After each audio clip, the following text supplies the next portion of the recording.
दोस्तों, स्वागत है आप सबका हमारे YouTube चैनल मिशन सरकारी राजस्थान पर।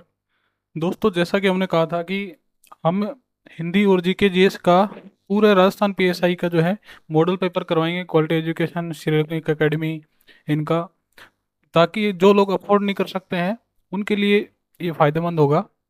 और ज़्यादा से ज़्यादा लोग यहाँ पे आप जोड़ने की कोशिश करें, शेयर करें, ताकि लोगों को, अपने जितने भी बच्चे तैयारी कर रहे हैं उनको फ़ायदा हो।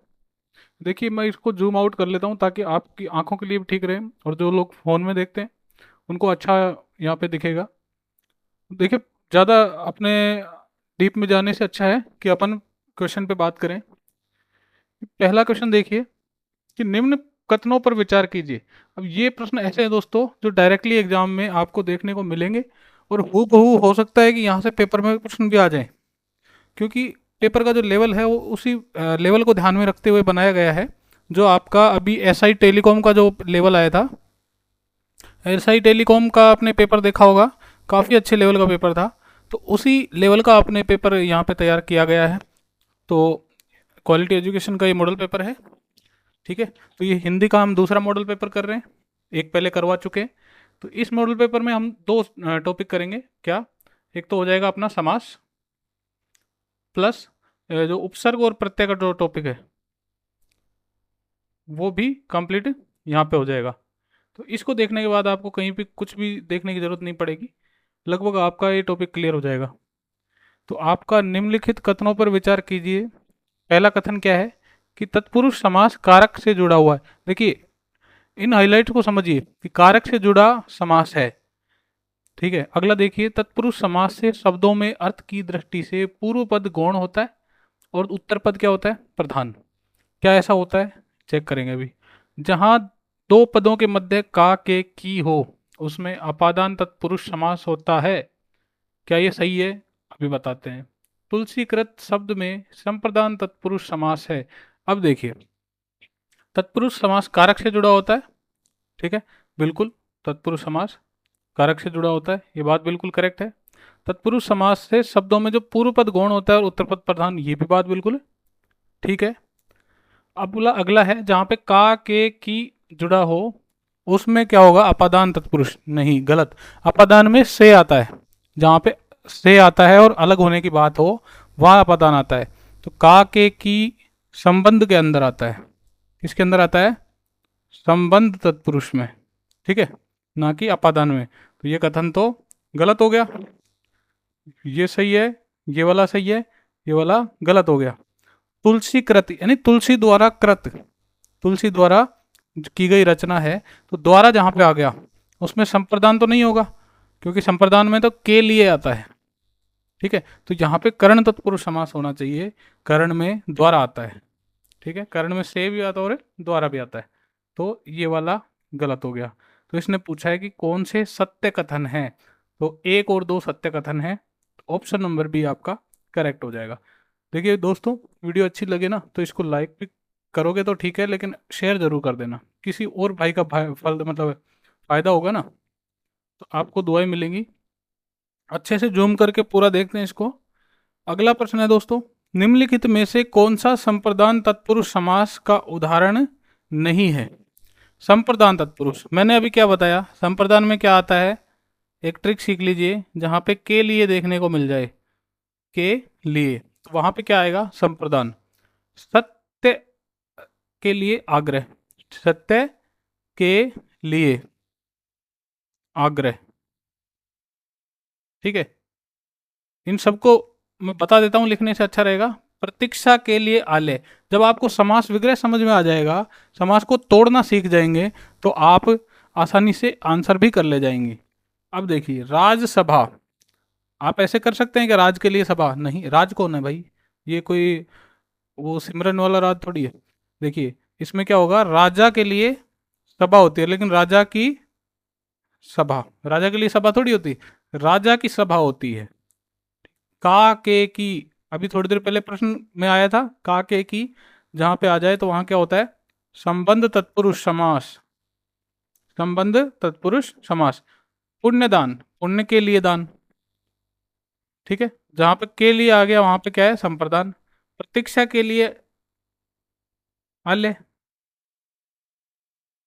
तो ये यहाँ पे देखिए, के लिए, के लिए, के लिए, इसका मतलब संप्रदान है तीनों में, अलग कौन सा हो गया? ऑप्शन नंबर बी करेक्ट हो गया। अगला सवाल चलते हैं 3 नंबर प्रश्न पे। हल्का सा इसको जूम आउट कर लेते हैं, ठीक है। सुमेलित कीजिए कि स्वरचित, सिरदर्द, जातिच्युत और आराम कुर्सी, इनका कौन कौन से जो है समास है। अब देखिए, स्वरचित, इसका समास विग्रह कीजिए। स्वरचित में क्या हो सकता है? स्व द्वारा रचित, इसका मतलब द्वारा आ गया। तो द्वारा कहाँ आता है दोस्तों? मैं यहाँ लिखता हूँ, देखिए, द्वारा, द्वारा या फिर से आ जाए तो वो कौन सा होगा? करण तत्पुरुष होगा, ठीक है। फिर आ गया सिर दर्द, सिर दर्द को खोलेंगे तो ये क्या आ जाएगा? सिर में दर्द। तो जब में आ जाए तो उसमें क्या होगा? अधिकरण, अधिकरण तत्पुरुष। जाति च्युत, जाति से च्युत, च्युत मतलब ये क्या हो जाएगा? अलग होना, जाति से अलग। तो से आ गया, लेकिन अलग होने की बात हो रही है। जब अलग होने की बात हो रही है तो अलग के लिए क्या हो जाएगा? अपादान, अपादान, ठीक है। अपादान तत्पुरुष। आराम कुर्सी, यानी आराम के लिए कुर्सी, कुर्सी किसके लिए? आराम के लिए। तो के लिए जब भी आ जाए तो आपको ये ध्यान रखना है कि वहां पे संप्रदान तत्पुरुष आएगा। अब पूछा क्या है इसने? स्व द्वारा रचित, द्वारा आ गया तो क्या हो जाएगा? करण, ठीक है। सिर दर्द आ गया, सिर में दर्द, में आ गया तो अधिकरण हो गया, ठीक है। जाति च्युत, जाति से च्युत, इसका मतलब जाति से अलग हो रहा है, अलग का मतलब अपादान, ठीक है। आराम के लिए कुर्सी, के लिए आ गया तो संप्रदान। अब आप आराम से कर सकते हैं। कै के अंदर डायरेक्ट किससे मिल रहा है? तीन से। तो देखिए, ऑप्शन देखिए, कै कहाँ तीन से मिल रहा है? डी ऑप्शन देखिए, डी ऑप्शन बिल्कुल करेक्ट हो जाएगा। ख किससे मिला हुआ है? चार से, ठीक है, बिल्कुल सही है। गै एक से और घ दो से मिला हुआ है। तो ये आराम से आप यहाँ देख सकते हैं। अगला प्रश्न चलते हैं। देखिए, पूरा ये जो मैंने लिखवाया ना, इसको आप नोट कर लेना साथ में, ताकि आपको एग्जाम में देखते ही पता चल सके समास कौन सा है। 4 नंबर प्रश्न में अपन चलते हैं कि निम्न में से कौन सा संबंध तत्पुरुष समास का उदाहरण है। देखिए, संबंध तत्पुरुष समास की बात कर लें तो यहाँ पे का, के या की, इनमें से कोई भी देखने को मिल सकता है, ठीक है। तो यहाँ पे आप देखिए कि पथ भ्रष्ट, ये होता है पथ से भ्रष्ट। यहाँ पे इनमें से कोई सा आया? नहीं आया। पथ से भ्रष्ट, जो चीज पथ से अलग हो जाए उसको अपादान होना चाहिए वहां पे, तो से आ जाए और अलग होने की बात हो जाए तो अपादान आएगा, ठीक है। यहाँ तो अपना तत्पुरुष कौन सा नहीं है? संबंध वाला नहीं है। राजभाषा, जो राजकाज में यूज की जाने वाली भाषा है वो कौन सी होती है? राजभाषा। जैसे अपनी हिंदी है, इंग्लिश है, हिंदी को यूज बोलते हैं राजभाषा, ठीक है। राजकाज, राजकाज की भाषा, ठीक है। की आ गया तो क्या होना चाहिए? संबंध आ गया यहाँ पे, ठीक है साहब। लोकोत्तर, लोक से उत्तर, लोक से हटके हो गया, जो लोक से बाद में, ठीक है। तो ये क्या आ जाएगा? अपादान, ठीक है सर। अगला देखिए,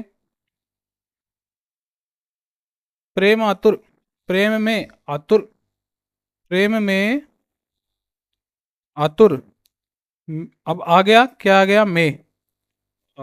थोड़ा सा यहाँ पे वापस चला गया है, यहाँ देखते हैं, ठीक है। प्रेम में आतुर, में आ गया तो में क्या होता है? अधिकरण में आता है, अधिकरण तत्पुरुष समास। तो अपने को क्या पूछा था भाई? संबंध तत्पुरुष समास का उदाहरण, संबंध कौन सा है? सी। देखिए, मैं डायरेक्ट आंसर भी लग सकता हूँ, लेकिन आंसर लगाने से आपको क्या फायदा होगा? आंसर तो आप कहीं से भी देख सकते हैं, वो तो मैं डायरेक्ट आंसर की भी डाल दूंगा। लेकिन जो मैं समझा रहा हूँ, हो सकता है इस ऑप्शन से ही सवाल बना दे, पथभ्रष्ट से, हो सकता है लोकोत्तर से सवाल बना दे, हो सकता है प्रेम आतुर से। तो ये जो मैं आपको समझा रहा हूँ, हो सकता है इसके जैसे किसी शब्द को उठाए, ठीक है। तो मेरे भाई, इसको अच्छे से देखना है। 4 ऑप्शन से अपने को 4 सवाल एक्स्ट्रा मिल रहे हैं एक के साथ में। अगर हम 100 सवाल कर रहे हैं तो 100 सवाल तो वो हो गए, और उनके चार चार ऑप्शन को ऐड करेंगे तो 500 सवाल बनते हैं अपने पास में। अगला देखिए, निम्नलिखित में से असंगत विकल्प का चयन करना है। देखिए, अल्प इच्छा, अल्प इच्छा क्या होगा? अल्प है जो, इच्छा, अल्प है जो, इच्छा बिल्कुल कर्मधारय समास हो रहा है यहाँ पे। पुंडरीक, पुंडरीक ऐसे डायरेक्ट अगर बात करेंगे तो कर्मधारय हो सकता है, ठीक है, लेकिन पुंडरीक क्या होता है, वह व्यक्ति जिसके नैन है कमल जैसे, कमल जैसे जिसके कमल जैसे नैन है जिसके, वो क्या हो गया, पुंडरीक। ठीक है, जो कृष्ण भगवान से आपने देखा होगा कि लड़ाई करता है कृष्ण लीला के अंदर, आपने टीवी में देखा भी होगा कई बार, पुंडरीक जो खुद को भगवान मानता है। ठीक है, तो वो हो गया, एक तीसरे व्यक्ति की बात कर रहा है, जबकि तत्पुरुष में तीसरे व्यक्ति की बात नहीं होती है। तृतीय पद प्रधान कहाँ पे होता है, बहुव्रीहि, कौन सा, गोपी बहु वाला बहु नहीं है ये है बहुव्रीहि समास। तो इसमें दूसरा वाला गलत हो गया, इसका मतलब अपने को गलत ही तो ढूंढना था, तो बी ऑप्शन अपना करेक्ट। 53, 3 और 50, 3 और 50 इसको ऐसे तोड़ते हैं, 53 का कभी भी आप करेंगे 54 का तो 4 और 50 हो गया, 53 का 3 पहले आएगा और 50, ठीक है, तो और जहाँ पे आ जाए वो द्वंद्व समास हो गया, बिल्कुल करेक्ट है ये। और अंजनी, अंजनी का पुत्र है जो, मतलब हनुमान जी, अंजनी माता का जो पुत्र है वो कौन है, हनुमान जी। तो अंजनी जहाँ पे लिखा जाए उसको इस प्रकार लेंगे कि अंजनी का पुत्र सुत है जो या पुत्र है जो, कौन है, हनुमान जी। किसी तीसरे व्यक्ति की बात हो रही है तो क्या हो जाएगा, बहुव्रीहि समास, बिल्कुल करेक्ट है। तो ऑप्शन अपना कौन सा गलत हुआ, बी वाला, तो बी वाला ही सही आंसर हो जाएगा। ठीक है, अपने छठे सवाल पे आते हैं। अब थोड़ा स्पीड से भी लेंगे और साथ में फुल डिटेल भी लेंगे, ठीक है। देखिए छठे सवाल में आप आइए, निम्नलिखित में से कौन सा उपमान पूर्व पद कर्मधारय समास है। पहले तो कर्मधारय ढूंढना है, फिर देखना है कि जो उपमान है पहले पद से तुलना की जा रही है या दूसरे पद से। देखिए, मृग के जैसे अक्षी हैं जिसके, यानी नयन, अक्षी का मतलब नयन आंखें, लोचन चक्षु ये पर्यायवाची है आंखों के, तो मृग के जैसे नयन है जिसके, ठीक है, तो क्या हो जाएगा, मृगाक्षी। तुलना किससे हो रही है, मृग से। मृग क्या है, मृग क्या है यहाँ पे, पहला पद है यानी पूर्व पद, ठीक है, और अपने को ढूंढना भी क्या है, पूर्व पद। तो उपमान कौन है, पूर्व पद, तो बिल्कुल ए ऑप्शन करेक्ट होना चाहिए। लेकिन फिर भी अपन बाकी ऑप्शन चेक करते हैं। चरण कमल, जिसके चरण है कमल जैसे, कमल जैसे चरण है जिसके, किससे तुलना हो रही है, कमल से, और कमल क्या है, उत्तर पद, ठीक है भाई। नर शार्दुल, नर शार्दुल का मतलब होता है नरसिंह, सिंह के जैसा नर है जो, ठीक है, सिंह के जैसा नर है जो, कर्मधारय है, बिल्कुल है। किससे तुलना हो रही है, सिंह के जैसा, यानी शार्दुल सिंह होता है शेर, ये भी उत्तर पद, ये भी उत्तर पद। और ये संसार सागर, सागर भी क्या है, उत्तर पद। सागर के जैसा संसार मतलब उपमान किससे किया जा रहा है, सागर से, सागर जैसा संसार है जो, ठीक है। तो ऑप्शन नंबर कौन सा हो गया, ए ऑप्शन अपना करेक्ट हो गया, पूर्व पद में उपमान कर्मधारय हो गया। 7 नंबर प्रश्न देखिए, निम्नलिखित पर विचार कीजिए। तथा प्रजा, यानी जैसी प्रजा, वैसी ही प्रजा, वैसी ही प्रजा, तथा प्रजा, नरोत्तम, नरों में उत्तम, यहाँ पे क्या आ गया, में, तो यहाँ पे क्या होना चाहिए, अधिकरण। यथार्थ, यथा आ गया, यहाँ पे तथा आ गया, से आ गया। ये देखिए, इस प्रकार के जब शब्द आ जाएं शुरुआत में से, शुरू छोटा वी, ठीक है, यथा, तथा, ये क्या है, अव्यय है, ये सब क्या है, अव्यय। और जहां पे अव्यय आ जाए वहीं क्या है, अव्ययी भाव समास। तो ये भी अव्ययी भाव समास, ये भी अव्ययी भाव समास, ये भी अव्ययी भाव समास। तो कह रहा है कि कौन से अव्ययी भाव समास के उदाहरण हैं, एक में, तीन में और चार में है, तो कहाँ है, डी ऑप्शन बिल्कुल अपना करेक्ट हो जाएगा, ठीक है। अगला है, निम्न में से कौन सा तत्पुरुष समास का उदाहरण है। ये है सुख में मग्न, सुख में मग्न, लिखते जाइए जो मैं बोल रहा हूं, सुख में मग्न, में आ गया, लेकिन ये तो अधिकरण का है सर, ठीक है सर जी।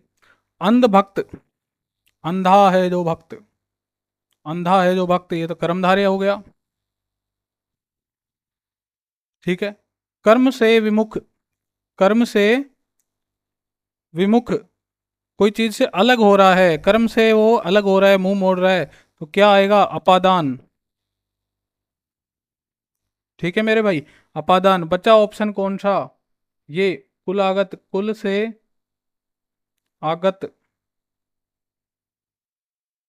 ये भी कुल से आ रहा है, तो मतलब अलग होके आ रहा है, ठीक है, तो ये भी अपादान हो गया। कोई चीज से छूट रही है, अलग हो रही है, तो वहां पे क्या हो गया? अपादान। पूछ रहा है क्या? कौन सा तत्पुरुष समास का उदाहरण नहीं है? देखिए, ये कौन सा है? अधिकरण तत्पुरुष, ये है अपादान तत्पुरुष, ये है अपादान तत्पुरुष। कौन सा नहीं है? बी ऑप्शन बिल्कुल करेक्ट हो जाएगा। ये कर्मधारय है, ना कि तत्पुरुष। तो अब ना नवा सवाल देखिए। कुसुम सर, कर्तव्य कर्तव्य, द्विपट और सरोज। देखो, मिलाने का तो बिल्कुल सीधा मैं बता दूंगा आपको, डायरेक्ट भी आपको पता लग जाएगी ट्रिक से देखें तो। अब देखिए, कुसुम सर, कुसुम के जैसे सर हैं जो, ठीक है, कुसुम जैसे सर हैं जिसके पास वह, तो डायरेक्ट किसी एक व्यक्ति के पास इशारा कर रहा है कि कुसुम के जैसे सर हैं। कुसुम मतलब फूल होता है, फूलों के जैसे, सर मतलब बाण, फूलों के जैसे बाण है जिसके पास वह।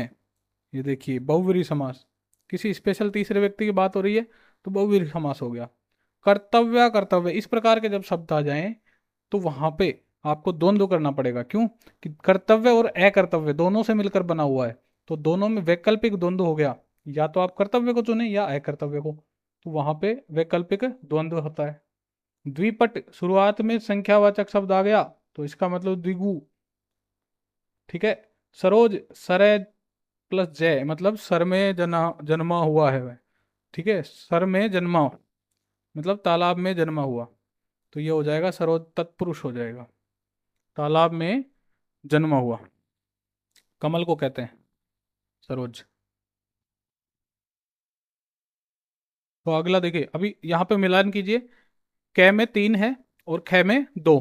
कै में 3 और ख में 2 कौन से ऑप्शन में आ रहा है? ऑप्शन नंबर सी बिल्कुल करेक्ट हो जाएगा। बाकी और आप मिलाएंगे बिल्कुल सही आएगा। प्रश्न नंबर 10 देखिए, निम्नलिखित में से असंगत का चयन कीजिए। सुलोचना, सुलोचना होता है कर्मधारय समास। ठीक है, कैसे?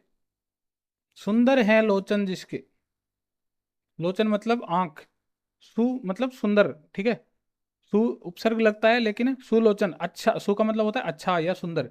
सुंदर है लोचन जिसके कर्मधारय, ये हो गया। ठीक है।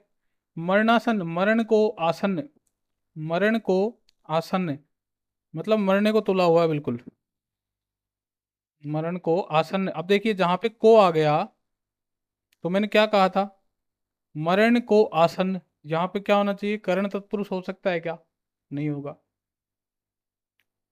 नहीं होगा। क्यों? क्योंकि कहा के की को कहाँ पे आता है? संबंध के अंदर। तो यह होना चाहिए क्या? संबंध होना चाहिए, ना कि कर्ण तत्पुरुष। तो यहाँ पे ऑप्शन नंबर बी जो है असंगत होगा। असंगति अपने को छांटना है। अगला देखिए, यथामथि, यथा आ गया, अव्यय है, बिल्कुल अव्ययी भाव समास, बिल्कुल करेक्ट हो जाएगा। अगला है जनप्रिय, जन को प्रिय, जन को प्रिय, और सॉरी यहाँ पे जो है मैं गलत बोल गया, कर्ण नहीं कर्म होगा, संबंध नहीं कर्म होगा, कर्म तत्पुरुष, मिस्टेक होगी यहाँ पे, कि को जो आता है वो कर्म तत्पुरुष में आता है। कर्ता ने कर्म को कर्ण से, ठीक है, कर्ण के साथ से आता है, कर्म के साथ को आता है, वो थोड़ा सा भूल चुक होगी। मरणासन, मरण को आसन, को आ गया, को आता है कर्म में। जैसे ही जन प्रिय आ गया, तो जन को प्रिय, ये आता है जन को प्रिय, तो को आ गया ना, को के साथ क्या आता है? कर्म, बिल्कुल सही है। ऑप्शन नंबर बी अपना राइट आंसर हो जाएगा। अगला देखिए, किस विकल्प में द्वंद्व समास नहीं है? द्वंद्व होता है दो चीजों के बीच में और लग जाए तो, या फिर वो दोनों विरोधाभासी हो। खान और पान, खान और पान, अपन बोलते हैं ना खान पान, ठीक है। अन्न जल, अन्न और जल, यहां भी और लगेगा, कहाँ लगेगा? इन दोनों के बीच में।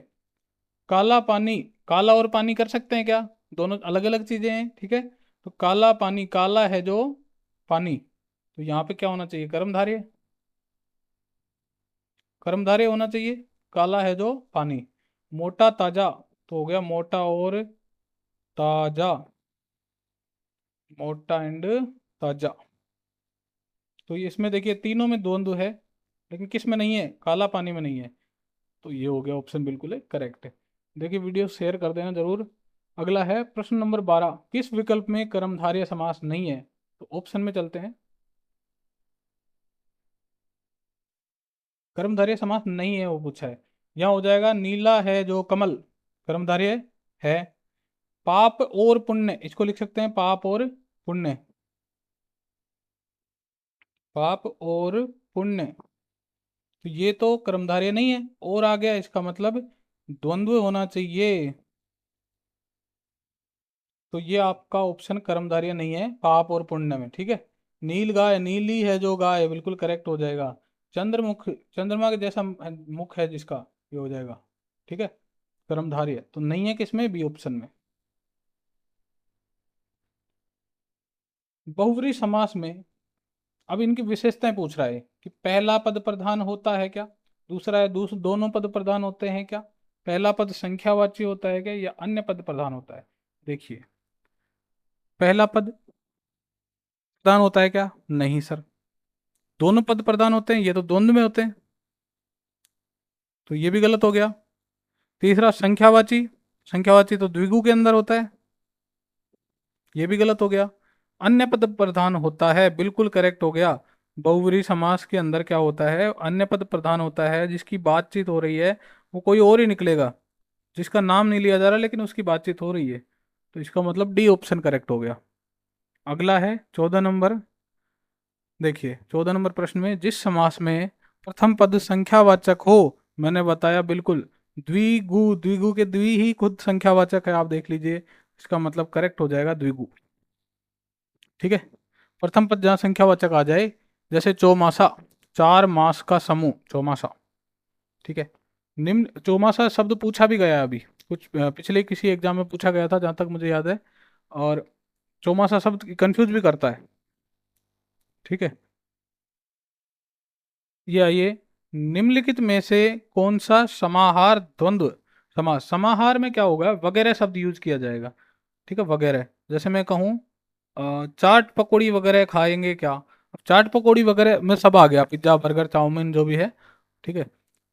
भला बुरा, भला और बुरा, ठीक है, यहाँ बीच में और आ जाएगा, इसका मतलब क्या हो जाएगा, द्वंद्व है ये तो, लेकिन कौन सा, इतरेतर द्वंद्व। इतरेतर वहां होता है जब एक ही व्यक्ति की दो तरह की बुराई और अच्छाई, मतलब दो चीज गुण बताए गए हैं, तो वहां इतरेतर द्वंद्व आ गया, ठीक है। बहुत डीप में बता रहा हूँ यहाँ पे चीजें। धर्माधर्म, धर्म और अधर्म, दोनों चीजों में से एक चीज चुनना पड़ेगा, धर्म और अधर्म में से, तो जब विकल्प आ गया तो वहां वैकल्पिक, वैकल्पिक द्वंद्व आ गया। और यही क्या होगा, घर द्वार, तो जैसे मैं कहूँ घर द्वार वगैरह, घर द्वार वगैरह,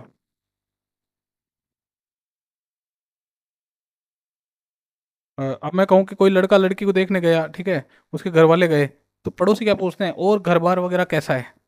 घर बार वगैरह मतलब घर बार हो गया उनके, भैंस वगैरह हो गई, गाय वगैरह, खेती खलिहान हो गया, या और संपत्ति वगैरह सब कुछ हो गया उसमें, ठीक है। और कोई गाड़ी वाड़ी है, सब कुछ वो पूछ लिया उसने, घर बार वगैरह कैसा है, अपन घर बार बोल देते हैं, घर बार का मतलब क्या है, द्वार, ठीक है। घर द्वार वगैरह, तो यहीं से आ गया समाहार द्वंद्व। लाभ आलाभ, यानी लाभ और अलाभ दोनों का मिलावट है लाभ अलाभ, ठीक है। यहाँ भी क्या आ गया अपना वैकल्पिक द्वंद्व, वैकल्पिक द्वंद्व, तो अपना बी ऑप्शन समाहार द्वंद्व आ जाएगा। किस विकल्प में, 16 नंबर प्रश्न है, किस विकल्प में बहुव्रीहि समास का उदाहरण है, बाता बाती, नर रत्न, नर रत्न का मतलब होता है नरों में रत्न, तो यहाँ पे में आ गया, ठीक है, नरों में रत्न, तो यहाँ पे तो बहुव्रीहि नहीं होगा।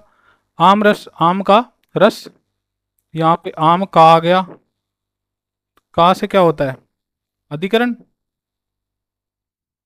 अधिकरण तत्पुरुष। देखिए बाता बाती, बात बात में है हुई है जो लड़ाई, बात बात में हुई है जो लड़ाई वह कौन सी है, भाई तीसरी बात की, तीसरी किसी ऐसी लड़ाई, कोई विशेष लड़ाई है जो बात बात में हुई, उसकी बात हो रही है, तो बहुव्रीहि समास आ जाएगा। वैसे कर्मधारय के ज़्यादा चांसेस बनते हैं, लेकिन यहाँ पे जो ऑप्शन के अकॉर्डिंग जो है अपने को यही करना पड़ेगा, ठीक है। बात बात में हुई है जो लड़ाई, बाता बाती हुई, ठीक है। बलहीन, बल से हीन, बल से हीन। अब बल से कोई चीज अलग हो रही है, कोई आदमी बल से हीन हो रहा है यानी अलग हो रहा है उससे, तो अपादान हो गया। आदमी से बल अलग किया जा रहा है। ऑप्शन नंबर ए बिल्कुल करेक्ट हो जाएगा। 17 नंबर प्रश्न के देखिए, निम्न में से कौन सा कथन सही नहीं है? कौन सा कथन है सही नहीं है? द्वंद्व समास में सामासिक पद के दोनों अथवा सभी पद प्रधान होते हैं, बिल्कुल करेक्ट है, क्योंकि द्वंद्व में तो दोनों पद प्रधान होते हैं। ठीक है। कर्मधारय समास में पूर्व पद विशेषण और उत्तर पद सर्वनाम होता है। देखिए, सर्वनाम नहीं होता है दूसरा पद। दूसरा पद जो होता है क्या होता है? उत्तर पद विशेष्य, यानी जिसकी विशेषता बताई जा रही है। पहला पद वो होगा जो विशेषता बता रहा है, ठीक है, उसको कहते हैं विशेषण। ठीक है। और जो विशेषता जिसकी बताई जा रही है वो कौन है? विशेष्य। ठीक है। तो ये ऑप्शन अपना क्या हो जाएगा? Right answer. पूछ रहा है कि कथन सही नहीं है, तो सही तो यही नहीं है। सर्वनाम की जगह क्या आना चाहिए? विशेष्य। अगला देखिए, तत्पुरुष समास में दूसरा पद प्रधान होता है, ठीक है। अव्ययी भाव समास में अव्यय पद के साथ दूसरे पद का योग होने पर समस्त पद बनता है, बिल्कुल अव्यय पद जोड़ा जाता है तभी क्या बनता है? समस्त पद। ये भी अपना करेक्ट है। तो ऑप्शन नंबर बी अपना राइट हो जाएगा। निम्नलिखित में से किस पद का सामासिक विग्रह सही नहीं है? श्वेत पत्र, श्वेत है जो पत्र, बिल्कुल सही है। लूट मार, लूट और मार द्वंद्व हो गया। सूल पानी, सूल है पानी में जिसके वह, सूल है पानी में जिसके वह, तो वह क्या हो जाएगा अपना? कोई तीसरे व्यक्ति की बात हो जाएगी, लेकिन यहाँ पूछ क्या रहा है? यहाँ तो विग्रह पूछ रहा है। अष्टाध्यायी, अष्ट अध्यायों का अध्ययन, अध्ययन की तो कोई बात ही नहीं हुई। अष्टाध्यायी क्या होता है? अष्ट अध्यायों का समूह। तो अध्ययन नहीं होगा, यहाँ पे आना चाहिए समूह, अष्ट अध्यायों का समूह। ये हो जाएगा डी ऑप्शन अपना करेक्ट हो जाएगा। गलत पहचाना था वो अपन ने पहचान लिया। अभी अगले सवाल पे चलते हैं, प्रश्न नंबर 19 पे। देखिए प्रश्न नंबर 19 को अच्छे से पूरा जूम करके पढ़ा रहा हूँ यहाँ पे, ताकि आपको पूरा समझ में आए। कोई भी चीज़ में कोई दिक्कत आए तो आप कमेंट करके भी पूछ सकते हैं भाई। मैं आपको अगले वीडियो में फिर उस चीज़ को जिक्र भी करूंगा उसका, ठीक है। किस विकल्प के सभी शब्द संप्रदान तत्पुरुष समास के उदाहरण है? संप्रदान में क्या आता है दोस्त? के लिए, के लिए, क्या आता है? के लिए। इसको थिकनेस और कम हो सकती है क्या? इतनी होगी, ठीक है। घुड़साल, घोड़े के लिए जो साला होती है उसको क्या कहते हैं? घुड़साल। तो ये भी संप्रदान है, बिल्कुल। कार के लिए ग्रह, क्या हो जाएगा? काराग्रह। ठीक है। यहाँ पे दोनों में संप्रदान मिला, तो एक का मतलब पहला ही ऑप्शन अपना करेक्ट हो गया, लेकिन फिर भी चेक करना अपना क्या बनता है? धर्म। क्या पता प्रश्न में ऑब्जेक्शन लगने लायक हो, तो इस तरह के जो प्रश्न को चेक एग्जाम में तो अपने को करना ही पड़ेगा। धर्म के लिए शाला, धर्मशाला, बिल्कुल करेक्ट है, संप्रदान है। पद से मुक्त, इसमें तो से आएगा, इसमें तो के लिए आएगा ही नहीं, तो ये अपादान हो गया। हवन के लिए कुंड, बिल्कुल सही है। देश आगत, देश से आगत, ये अपादान हो गया, तो ये अपना गलत हो गया, मतलब संप्रदान नहीं है। रनवास, रानियों के लिए वास, तो ये अपना सही है, संप्रदान है। जल रिक्त, जल से रिक्त, तो अपादान हो गया, ये अपना गलत हो गया। तो जिसमें संप्रदान है दोनों, वो अपना ए ऑप्शन है करेक्ट। 20 नंबर सवाल देखिए, लंबोदर। लंबोदर अपने किसको कहते हैं? आपको जब अनेक शब्दों के लिए एक शब्द भी पढ़ाए जाएंगे तो वहां पे क्या होगा? लंबा है उदर जिसका, किसका है भाई? गणेश जी का। तो ये कौन गणेश जी अपने हो जाएंगे, तो गणेश जी अपने तीसरे व्यक्ति हैं जिनके नाम नहीं लिया गया, लेकिन उनके बारे में विशेषता बता के पूछ लिया, तो क्या है? तीसरा व्यक्ति कहाँ बात होती है? बहुब्रीहि समास में। लंबोदर में बहुब्रीहि समास है। अगला है शुभागमन। शुभागमन शब्द में कौन सा समास है? शुभ है आगमन जिसका, इसका मतलब शुभ है आगमन जिसका। तो आगमन तो किसी का भी अच्छा हो सकता है, किसी की पत्नी का भी, किसी की माँ का भी, किसी का भाई का भी, या किसी के मेहमान का भी, ठीक है। तो इसका मतलब तीसरे व्यक्ति की तो बात नहीं हो रही है, तो बहुब्रीहि तो नहीं होगा। अव्यय भी नहीं है इसमें, और इसमें विरोधाभास भी नहीं हो रहा है, तो यहाँ पे क्या होगा? कर्मधारय समास। शुभ है आगमन जिसका। अगला है, निम्नलिखित में से द्विगु समास युक्त पद कौन सा है? द्विगु में संख्यावाचक शब्द होगा पहला पद। क्या होगा, संख्यावाचक। तो देखो, यहाँ संख्यावाचक नहीं है, यहाँ संख्यावाचक नहीं है, तो ये क्या हो जाएगा, चतुरानन। क्या होता है, चतुर मतलब चार होता है, लेकिन इसमें देखिए चतुर आनंद, चार हैं आनंद जिसके वह हैं, तो ये तीसरे व्यक्ति की बात हो रही है, यहाँ तो बहुव्रीहि हो जाएगा, यहाँ तो बहुव्रीहि हो जाएगा, यहाँ तो द्विगु की बात ही नहीं है। तो मेन जो द्विगु किसमें होगा, इसके अंदर, सत, सत मतलब सात, सात, सही मतलब सौ, सौ का समूह, सात सौ का समूह जहां पे आ जाएगा वो क्या होगा जाएगा, द्विगु समास हो जाएगा। 23 नंबर प्रश्न में देखिए, प्रफुल्ल, प्रफुल्ल बहुव्रीहि समास, ये तीसरे व्यक्ति को डिनोट करता है, ठीक है। प्रफुल्ल, भावपूर्ण, भाव से पूर्ण, तत्पुरुष समास, ठीक है। भाव से पूर्ण, से क्या हो जाएगा, कर्ण तत्पुरुष, तो ये तत्पुरुष आ गया। कूड़ा कचरा, कूड़ा और कचरा और किस में आता है, द्वंद्व में, बिल्कुल करेक्ट हो जाएगा। चौमासा, चार मासों का समूह, यानी संख्यावाचक आ गया, तो ये क्या हो जाएगा, द्विगु, मतलब कैसे एक मिला हुआ है, कैसे दो, गैसे तीन और गैसे चार। अगला प्रश्न देखिए, निम्न में से कर्म तत्पुरुष समास का उदाहरण है। कर्म तत्पुरुष समास, कर्म का मतलब को, जहां पे को दिख जाए, मद माता, मृग छोना, मृग का छोना, का आ गया, संबंध हो गया। मन को माना, क्या हो जाएगा,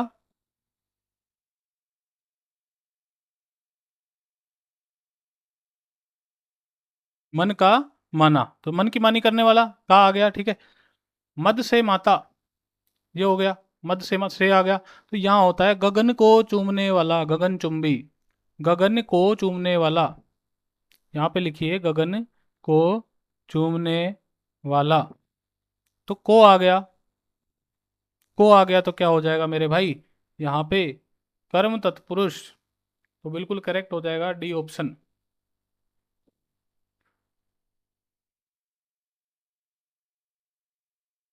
डी ऑप्शन हो जाएगा यहाँ पे। अगला देखिए, निम्नलिखित में से किस विकल्प में द्वंद्व समास नहीं है। द्वंद्व समास में क्या होता है, या तो बीच में और आ जाए, क्या आ जाए और, या उन दोनों में क्या हो जाए, विरोधाभास हो, एक दूसरे का विरोध करते हो। द्वंद्व, यस आप यस, यस और अपयस, इनमें विरोधाभास भी है, एक दूसरे का विरोध करते हैं, और बीच में और भी आ रहा है, यस और अपयस, इसमें तो है। ऐसा विकल्प ढूंढना है जिसमें नहीं है। सुर और असुर, इसमें भी आ रहा है और, तो ये भी सही है। कवि पुंगव, कवियों में जो श्रेष्ठ होता है उसको कहते हैं कवि पुंगव, कवियों में श्रेष्ठ, तो इसमें तो और भी नहीं आ रहा, इसमें तो मैं आ रहा है, पुंगव मतलब श्रेष्ठ, इसका मतलब यही ऑप्शन अपना क्या होगा जिसमें द्वंद्व नहीं है। गुण दोष, गुण दोष, गुण और दोष, इसमें द्वंद्व है, ठीक है। 25 सवाल अपने सिल्वर जुबली मना लेते हैं, अब अगले गोल्डन जुबली की तरफ कदम रखते हैं। 26वां सवाल मेरे भाई, ये लीजिए सीधा आपके हाथ में है। पवन पुत्र शब्द में समास है, पवन पुत्र समास, पवन पुत्र में पवन का पुत्र कौन है, सीधा हमें याद आता है पवन पुत्र कौन है, हनुमान जी को बोलते हैं। तीसरे आदमी की बात हो रही है, पवन का पुत्र है जो वह कौन है, हनुमान जी, तो हनुमान जी की बात हो रही है, तीसरे आदमी की, मतलब बहुव्रीहि समास है। अगला चलिए, निम्नलिखित में से कौन अव्ययी भाव समास का उदाहरण नहीं है। अव्यय ढूंढ लीजिए, वी अव्यय है, बिल्कुल सही है। अति, अति प्लस इंद्रिय, अति अव्यय है, बिल्कुल सही है, ठीक है। यथा, ये भी अव्यय है, बिल्कुल सही है। जेब कतरा, जेब को कतरने वाला, जेब को कतरने वाला, तो इसमें अव्यय नहीं दिख रहा है, तो यही ऑप्शन, ऑप्शन सही हो जाएगा। सामासिक प्रक्रिया के बाद जो शब्द बनते हैं वे कहलाते हैं, सामासिक प्रक्रिया के बाद जो शब्द बनते हैं वे क्या कहलाते हैं, समस्त पद कहलाते हैं। भाई सामासिक प्रक्रिया करोगे तो सामासिक पद ही तो बनेगा, उसे ही समस्त पद भी कहते हैं। अगला 29वां सवाल है, निम्नलिखित में से असंगत का चयन कीजिए। असंगत का चयन कैसे करेंगे, देखिए, घट बढ़, घट और बढ़, इसमें तो और आएगा बीच में, ठीक है। कोई चीज घट रही है और बढ़ रही है, दोनों विरोधाभास भी कर रहे हैं, बीच में और आ रहा है, और का मतलब द्वंद्व होना चाहिए यहाँ पे, तो ये द्विगु दे रखा है, तो असंगत तो यही हो गया। यहाँ पे क्या आना चाहिए था, द्वंद्व, ये सही होता, ये गलत है। अगला, छुट भैया, छोटा भैया, छोटा है तो भैया, बहुब्रीहि समास, ये ठीक है। महाजन, कर्मधारय समास, महान है जो जन, बिल्कुल सही है। छोटा है जो भैया, बहुब्रीहि, ये भी ठीक है। ईश्वर दत्त, ईश्वर द्वारा दत्त, तत्पुरुष समास, करण तत्पुरुष समास हो गया, तो ये भी सही है। घट और पट, यहाँ द्वंद्व आना चाहिए था, ये ऑप्शन बिल्कुल है आपका करेक्ट हो जाएगा। अगला है, कर्मधारय समास में, कर्मधारय समास में उत्तर पद प्रधान होता है, विशेषण विशिष्य का संबंध होता है, उप में उपमान होते हैं, उपयुक्त सभी और अनुत्तरित, ठीक है। तो अनुत्तरित प्रश्न तो अपना ऑप्शन होता ही नहीं है अपना, भाई वो तो करना ही है अगर उत्तर नहीं किया तो। कर्मधारय समास में उत्तर पद प्रधान होता है, ये बात भी ठीक है। जैसे नील गाय लिख दिया मैंने, नील गाय, नीली है जो गाय, तो गाय प्रधान है ना, बिल्कुल ठीक है, प्रधान। तो अगला है विशेषण और विशेष्य, यहाँ विशेषण क्या है, नीला है, और विशेष्य क्या है, गाय। जिसकी बड़ाई की जा रही है, जिसकी तारीफ की जा रही है, वो कौन है, विशेष्य, विशेष्य। तो क्या हो गया अपना, ये भी ठीक है बात, ठीक है। उपमेय और उपमान होते हैं। अब एक बात बताइए, इनमें से ये ऑप्शन तो होगा ही नहीं, क्योंकि एक और दो सही हो चुके, तीसरा तो सही होना ही होना है, तो अपना डी होगा। उपमेय और उपमान, उपमेय मतलब होता है जिससे तुलना की जा रही हो, उपमान क्या होता है, जिसकी तुलना, तो जिससे तुलना की जा रही है नील से, ठीक है, तो नील उपमेय हो गया और ये उपमान हो गया गाय, तो इसका मतलब ये भी सही है अपना, ठीक है। तो बिल्कुल करेक्ट हो जाएगा अपना कौन सा, उपयुक्त सभी, उपयुक्त सभी। 30 प्रश्न हो गए ये अपने समास से हो गए। समास में प्रश्न आपका नहीं छूटेगा, तत्पुरुष हो, कर्मधारय, बहुव्रीहि हो, द्विगु, द्वंद्व, कौन सा भी हो, लेकिन आपका समास का प्रश्न तो गलत नहीं होगा। अब आते हैं अपने उपसर्ग और प्रत्यय, ठीक है। अगला जो अपना टॉपिक कर लेते हैं, उपसर्ग और प्रत्यय, उपसर्ग और प्रत्यय। चलो चेक करते हैं आपकी जो तैयारी है वो कैसी है, अपने नंबर भी जोड़ते रहना कि इतने नंबर मेरे इसमें से सही हुए। निम्नलिखित में से किस शब्द में तन प्रत्यय है, देखने को तो सब में ही तन प्रत्यय लग रहा है भाई साहब, लेकिन आपने कभी पतन को तोड़ के देखा है क्या, अलग अलग, पे प्लस तन या रे प्लस तन, वे प्लस तन, नहीं ना। पुरा प्लस तन इसको तोड़ सकते हैं, पुरा प्लस तन, इनमें उपसर्ग हो सकता है लेकिन यहाँ उपसर्ग भी नहीं है, ठीक है, तो ये मूल शब्द हैं सारे। यहाँ पे देखो, ये तन क्या है, प्रत्यय, तो बिल्कुल करेक्ट क्या हो जाएगा, जिसमें तन प्रत्यय है वो पुरातन, पुरातन मतलब पुराना, प्राचीन। 32वां प्रश्न देखिए, निम्नलिखित में से कौन सा भाव कृदंत प्रत्यय से होता है। भाववाचक कृदंत प्रत्यय मतलब जो फीलिंग वाला होता है वो कृदंत प्रत्यय होता है, ठीक है। इसमें कौन सा है, अक है, ये फीलिंग वाला थोड़ी है। पाठक, पाठक को अपन क्या हो सकते हैं, टच कर सकते हैं, जो पढ़ने वाला है उसको पाठक कहते हैं, ठीक है, ये भाववाचक नहीं है। संपादन, संपादन मतलब क्या होता है, संपादन एक तो होता है संपादन करता जिसको हम टच कर सकते हैं, लेकिन संपादन वो उसकी कला है, उसको अपन टच थोड़ी कर सकते हैं, ये हो जाएगा अपना भाववाचक, भाववाचक कृदंत प्रत्यय। नेता, नेता को तो अपन टच कर सकते हैं ना, देख सकते हैं आराम से। विचारक, विचारक को भी आप देख सकते हो, जो विचार करता है, अच्छे अच्छे विचार देता है, तो भाववाचक अपना कौन सा हो जाएगा, संपादन, ठीक है। अगला हो जाएगा, निम्न में से किस शब्द की रचना प्रत्यय से हुई है। अब देखिए, दुष् प्लस सह, दुष् प्लस सह, तो इसमें प्रत्यय तो दिख नहीं रहा लेकिन उपसर्ग दिख रहा है, प्रत्यय तो है ही नहीं इसमें, तो ये गलत हो जाएगा। अगला है संयम, तो इसमें तो सम जो है ये क्या है, उपसर्ग है, प्रत्यय तो है ही नहीं इसमें। ढूंढना क्या है जिसके अंदर प्रत्यय आ जाए, 33वें के बाकी दो ऑप्शन चेक करते हैं, क्या अपने पास आंसर आ पाता है। रचयिता, ता प्रत्यय आ गया यहाँ पे देखो, ता प्रत्यय आ गया, ता क्या है, प्रत्यय। अभियोग, इसमें क्या है, अभी, इसलिए तो उपसर्ग है, तो ऑप्शन नंबर सी अपना करेक्ट हो जाएगा, जिसमें प्रत्यय है वो वाला। 34 नंबर प्रश्न देखिए, निम्नलिखित में से कौन सा लघुतावाचक प्रत्यय नहीं है। जैसे मैं कहूँ कोई बड़ा आदमी है, उसको कह सकते हैं बाबूजी, तो उसके छोटे बच्चे को क्या कहेंगे, बबुआ, मतलब वो छोटा, लघु मतलब छोटा, जिसमें छोटे वाली फीलिंग आ जाए वो क्या है, बबुआ। तो ये तो छोटे वाली फीलिंग आ रही है इसमें, तो ये ठीक है। तो अपने को वो देखना है जिसमें नहीं है। पुड़िया, एक तो होता है पुड़ा, बड़ा वाला, उसकी छोटी फॉर्म क्या होगी, पुड़िया, इसमें भी छोटी वाली फीलिंग आ रही है। ठीक है। जैसे एक डब्बा आता है उसका शैम्पू का, फिर उसकी छोटी वाली क्या आती है, सैसे, उसको बोलते हैं पुड़िया। ठीक है। कटोरी, एक होता है कटोरा, एक होती है कटोरी, कटोरी मतलब छोटी, ये छोटे वाली फीलिंग आ रही है यहाँ पे। दुलारा, दुलारा, कोई छोटे बड़े का कोई सीन नहीं है यहाँ पे। यहाँ पे तो क्या है, एक प्रेमवाचक, एक शब्द हो गया, एक गुण हो गया। तो ये तो क्या है, लघुतावाचक हो गए। ये तीनों तो, ये तीनों तो क्या है, लघुतावाचक हो गए। लेकिन ये क्या है, गुणवाचक, गुणवाचक प्रत्यय है। तो ये बिल्कुल करेक्ट हो गया। ये दुलारा क्या है, दुलार क्या है, गुण है। तो गुणवाचक क्या हो गया, दुलारा। 35वें प्रश्न में आइए, निम्न में से कौन सा शब्द यह प्रत्यय से बना है। देखिए, वाक्य, पूज्य, दातव्य, स्तुत्य सब में आ रहा है, लेकिन तोड़ के देखिए। दा प्लस तव्य, क्या इसमें यह प्रत्यय है, नहीं है सर। स्तुति प्लस यह, इसके अंदर है यह प्रत्यय, तो ये बिल्कुल करेक्ट हो जाएगा।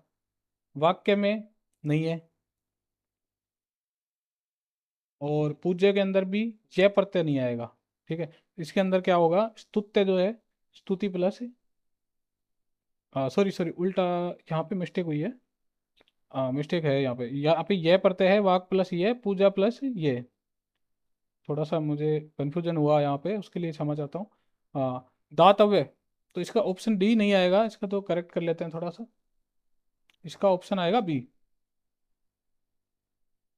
इसका ऑप्शन आएगा बी, दा प्लस तव्य। इसने बोला है नहीं बना है, मैंने गलती से पढ़ लिया कि बना हुआ है, तभी मुझे वो क्या हुआ, थोड़ा बहुत दिक्कत हुई। मुझे दिक्कत आई कि भाई इनमें तो है, तो इसमें क्या है दिक्कत, अपने को ऑप्शन नंबर बी करेक्ट कर लेना है। दा प्लस तव्य, यह प्रत्यय से नहीं बना है। तो ये गलती जो मेरे से हुई है, ये आप ना करें पेपर में। तो इसीलिए ये मान लो कि एक तरीके से गलती होना अच्छा भी है, कि बाद में समझ में आ जाए पेपर के अंदर। अगला है, निम्नलिखित में से किस शब्द में अत प्रत्यय है। अत, रटंत, अंत आ रहा है इसमें तो, इसमें तो अंत आ रहा है। भिड़ंत, इसमें भी अंत आ रहा है। और इसमें भी क्या आ रहा है, गड़ंत, अंत आ रहा है। तो आप देखते ही कर देंगे, रंग प्लस अत, रंगत। तो इसमें क्या आ जाएगा, अपना अत प्रत्यय आ जाएगा। अगला देखिए, 37 नंबर प्रश्न, मजाकिया, मजाकिया में मजाक प्लस इया, मजाक प्लस इया, तो इया प्रत्यय आएगा इसके अंदर।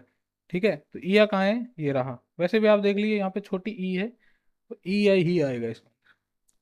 किस विकल्प में प्रत्यय द्वारा निर्मित शब्द नहीं है, देखिए, भारतीय, ये प्रत्यय आ गया। ठीक है। सतकथा, जालिक, इक प्रत्यय आ गया। मंजुल, मंजू प्लस लय, लय प्रत्यय आ गया यहाँ पे। तो यहाँ पे प्रत्यय नहीं है, इसका मतलब ये करेक्ट हो जाएगा। ठीक है।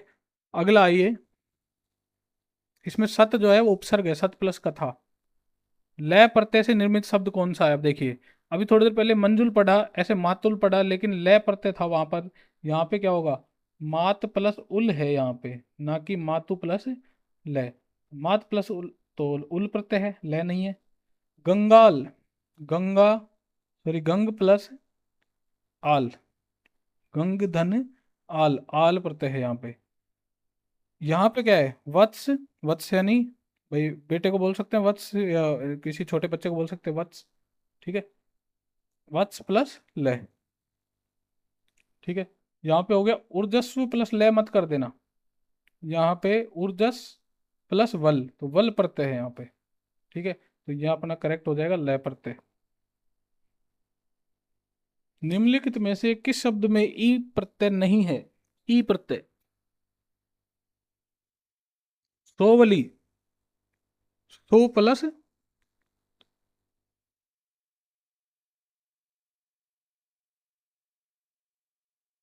सोवल प्लस ई।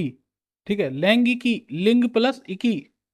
ठीक है। तो पूछना क्या है, ई प्रत्यय नहीं है, यहाँ तो ई है। सुवल प्लस ई। Okay sir. अगला है कालिंदी, कालिंदी, कलिंद प्लस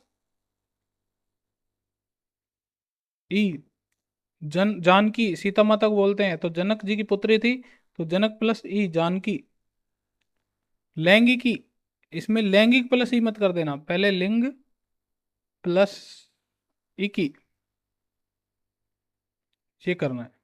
ठीक है, लिंगी प्लस इकी। क्या पूछ रहा है वो, जिसमें ई प्रत्यय नहीं है, ये आ जाएगा अपना लैंगिकी। करेक्ट।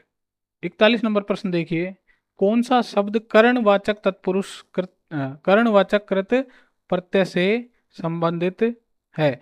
जहां पे कोई उपकरण की बात हो जाए, कोई साधन की बात हो जाए जिसको हम टच कर सकते हैं, वहां पे कर्णवाचक क्या आ जाएगा, कृत प्रत्यय। अब देखिए, उठान, किस चीज को उठाने की जो फीलिंग है उसको आप टच कर सकते हैं क्या, नहीं सर। कोई उठान है, कोई बोल सकते हैं यहाँ पे ऊंचान है, मतलब थोड़ा ऊंचा है, ऊंचाई है उसकी, लेकिन वो फीलिंग थोड़ी है, वो फीलिंग है, वो टच थोड़ी कर सकते हैं। चुनौती को आप टच कर सकते हो क्या, नहीं सर। चुनौती तो अपन पार कर सकते हैं लेकिन टच नहीं कर सकते। भार को आप टच थोड़ी कर सकते हो, भाई कोई वस्तु है उसको टच कर लोगे, लेकिन उसका भार आप टच थोड़ी कर सकते हो, उसका तो फीलिंग ली जा सकती है। तो फीलिंग कौन से में नहीं है, इसमें नहीं है, फांसी में। बोल सर फांसी लगाओगे तो फीलिंग कैसे आएगी, तो फांसी है, फांसी मतलब आप फांसी लटकी हुई है, इसको आप टच तो कर सकते हो ना, बिल्कुल है, सही है। तो फांसी करणवाचक कर्त प्रत्यय है। ठीक है, ये चीज ध्यान रखना, ये जो ट्रिक बता रहा हूँ ना, ये बहुत काम आएंगे। परा उपसर्ग से निर्मित शब्द नहीं है, परा उपसर्ग, देखिए इसमें आ जाएगा पर प्लस अवर।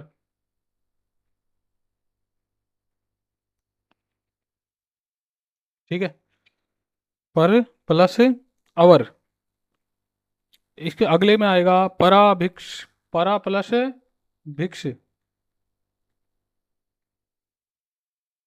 परा आ गया। इसमें परा प्लस जिका, तो परा आ गया, ये भी सही है, ये भी सही है।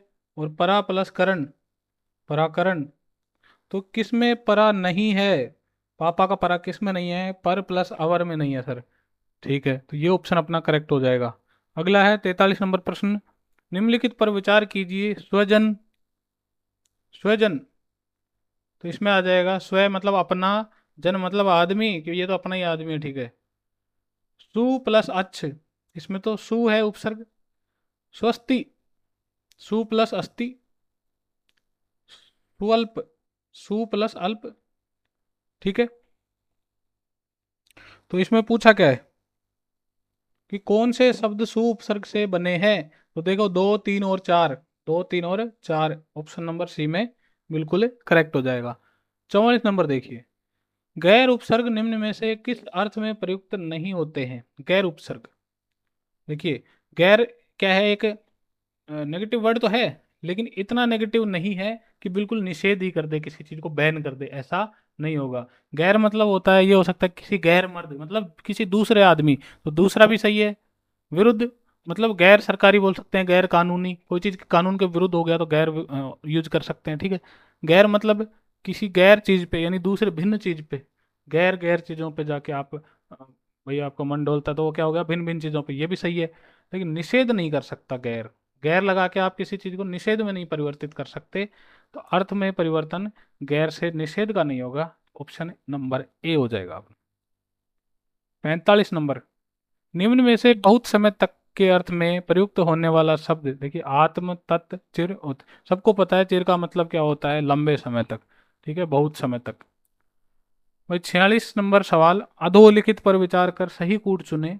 अनग्नि, अनस्तित्व, अनामय, अनचैन। देखिए, अनचैन कोई शब्द होता है क्या, नहीं होता सर, बेचैन होता है। बाकी शब्द सही हैं सारे के सारे ही, लेकिन ये अनचैन गलत लिखा हुआ है। अन प्लस आमय, अन प्लस अग्नि, अन प्लस अस्तित्व, जिसका अस्तित्व ना हो, अग्नि न हो, अग्नि न होना। ठीक है, आमय न हो, आमय मतलब रोग, न रोग न होना। ठीक है, अनामय तो अनचैन तो होता ही नहीं, बेचैन होता है। तो ये क्या बोल रहा है कि अनुपसर्ग रहित शब्दों का चयन कीजिए। तो यही हो गया चौथे नंबर का, रहित शब्द।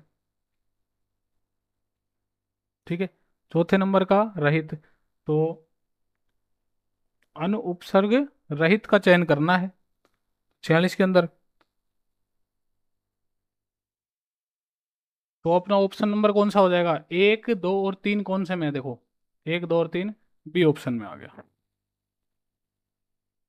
अगला देखिए, पूरा उपसर्ग से किस शब्द का अर्थ प्राचीन वार्ता है? देखिए, पुराविद जो प्राचीन प्राचीन चीजों को जानने वाला, इसको पुरातत्ववेत्ता भी कहते हैं। पुरातत्ववेत्ता भी कहते हैं इसको। ठीक है। पुरावशेष, पुराने अवशेष, प्राचीन अवशेष। पुरावर्त मतलब, पुरा मतलब प्राचीन जो वार्ता होती है उसको कहते हैं पुरावर्त। ठीक है, प्राचीन वार्ता को। ऑप्शन नंबर बी करेक्ट हो जाएगा, पुरातन मतलब प्राचीन। पुरस्कार शब्द में उपसर्ग है। देखिए, पुरस्कार का जो विग्रह करेंगे पहले, पुरस प्लस कार। ठीक है। अब पुरस्कार में पुरस क्या है? उपसर्ग है। तो उपसर्ग क्या आ जाएगा? पुरस। लेकिन हलंत लगाना न भूलें, ऐसे आधा रहेगा यहाँ पे, क्योंकि पुरस्कार शब्द में से आधा है। अगला 49 नंबर प्रश्न है, निम्नलिखित पर विचार कर सही कूट का चयन कीजिए। देखिए, प्रांतीय, कामुक, सहानुभूति और चिरायु, इसमें उपसर्ग रहित शब्द नहीं है। पहले ढूंढिए, प्रांतीय, कामुक, सहानुभूति और चिरायु।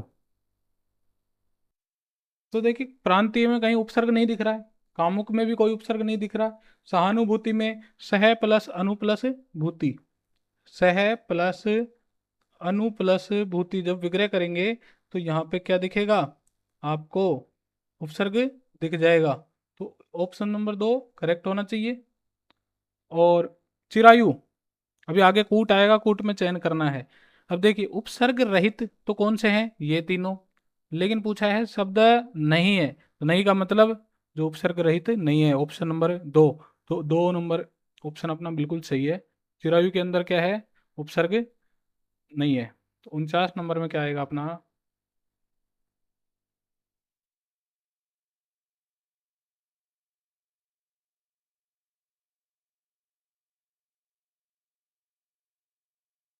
49 नंबर, ये थोड़ा अलग अलग दे रखा है। चौथा ऑप्शन भी देखते हैं अपने। चौथा ऑप्शन क्या था? चिरायु। तो ये हो जाएगा चिर प्लस आयु, चिर प्लस आयु। तो यहाँ भी क्या है? उपसर्ग है, चिर। तो ये भी करेक्ट हो जाएगा। तो दो और चार करेक्ट है अपना। तो दो और चार कहाँ पे है 49 नंबर में? दो व चार बी ऑप्शन में। ठीक है। अगला है 50 नंबर, सु उपसर्ग का प्रयोग आप किस अर्थ में नहीं कर सकते हैं? देखिए, सु क्या है? एक पॉजिटिव वर्ड है। सु का मतलब सुंदर या अच्छा हो सकता है। ठीक है, सुंदर या अच्छा। अब देखिए, आपको नेगेटिव वर्ड जहाँ दिखे वो कैंसिल कर देना। निकृष्ट, अच्छा, श्रेष्ठ और अधिक, कौन सा नेगेटिव वर्ड दिख रहा है? निकृष्ट। इसका मतलब आप सु को जो है एक नेगेटिव वर्ड के तौर पे नहीं ले सकते। ठीक है। अब देखिए, 51 नंबर प्रश्न, अपनी गोल्डन जुबली हो चुकी है, 50 सवाल पूरे हो गए हैं। अब फटाफट स्पीड में चलेंगे, जल्दी से हो जाएगा अब तो। निम्नलिखित में से किस शब्द में यह प्रत्यय है? यह प्रत्यय ढूंढेंगे। पहला ऑप्शन पांडेय है, अगला ऑप्शन मात्रेय, तीसरा दैत्य और चौथा कौन्तेय। तो जब इनका विग्रह करेंगे ना, तो ये क्या हो जाएगा? पांडेय मतलब पांडु प्लस ए, पांडु, ए पांडु प्लस ए, पांडेय हो गया। माद्रेय का मतलब माद्री प्लस ए, माद्री प्लस ए। लेवल का सवाल है भाई साहब, लेवल का सवाल है। ये आ गया तो अच्छे अच्छों की हालत खराब हो जाएगी। कौनते, कुंती प्लस ए, कुंती प्लस ए। देखिए, ए सब में प्रत्यय आ रहा है ए। ये आ गया देखिए, दैत्य। दैत्य होता है द्वितीय प्लस ये। अब एक चीज आपने यहाँ पे देखी होगी, ये पूरा शब्द है, यहाँ द पूरा शब्द है, यहाँ तय पूरा है, यहाँ आधा है। जहाँ यह जुड़ेगा वो आधा हो जाएगा। तो का मतलब हो गया सी ऑप्शन बिल्कुल है, करेक्ट हो जाएगा। निम्नलिखित में से आन प्रत्यय युक्त शब्द है, आन। अगला सवाल 52 नंबर, पहला ऑप्शन आयुष्मान, फिर मेहरबान, तीसरा श्रीमान और चौथा है थकान। आयुष्मान में कौन सा प्रत्यय है भाई साहब? मान है। आन नहीं है, मान है। श्रीमान के अंदर कौन सा प्रत्यय है भाई साहब? मान है। श्री प्लस है मान। मेहरबान के अंदर कौन सा है? बान है। थकान में कौन सा है भाई साहब? थक के प्लस आन, तो ये हो गया आन प्रत्यय, तो डी ऑप्शन बिल्कुल करेक्ट हो गया अपना। अगला 53वां सवाल है, बाजारू शब्द में प्रत्यय है, बाजारू शब्द में प्रत्यय बताना है अपने को।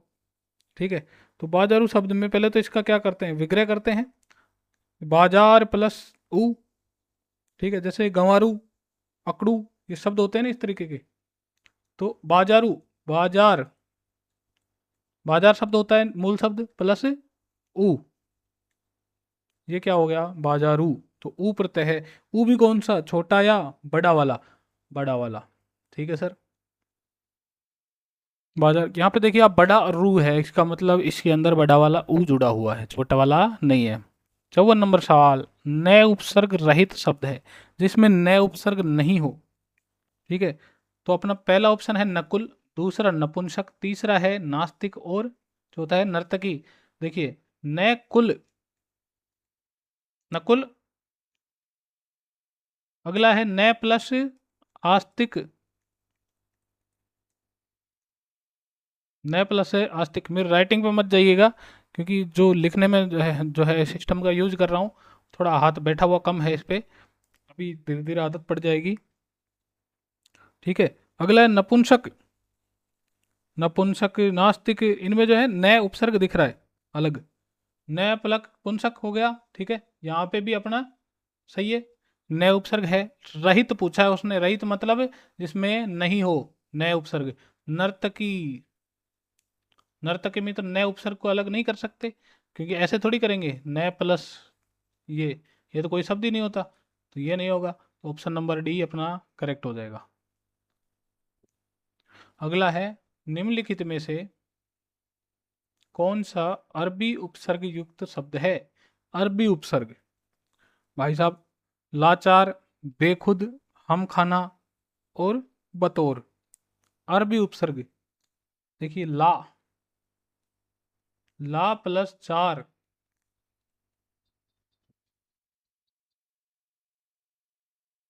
ला प्लस है, ला प्लस चार, तो यहाँ पे ला क्या है, अरबी उपसर्ग है भाई साहब, क्या है, अरबी उपसर्ग है।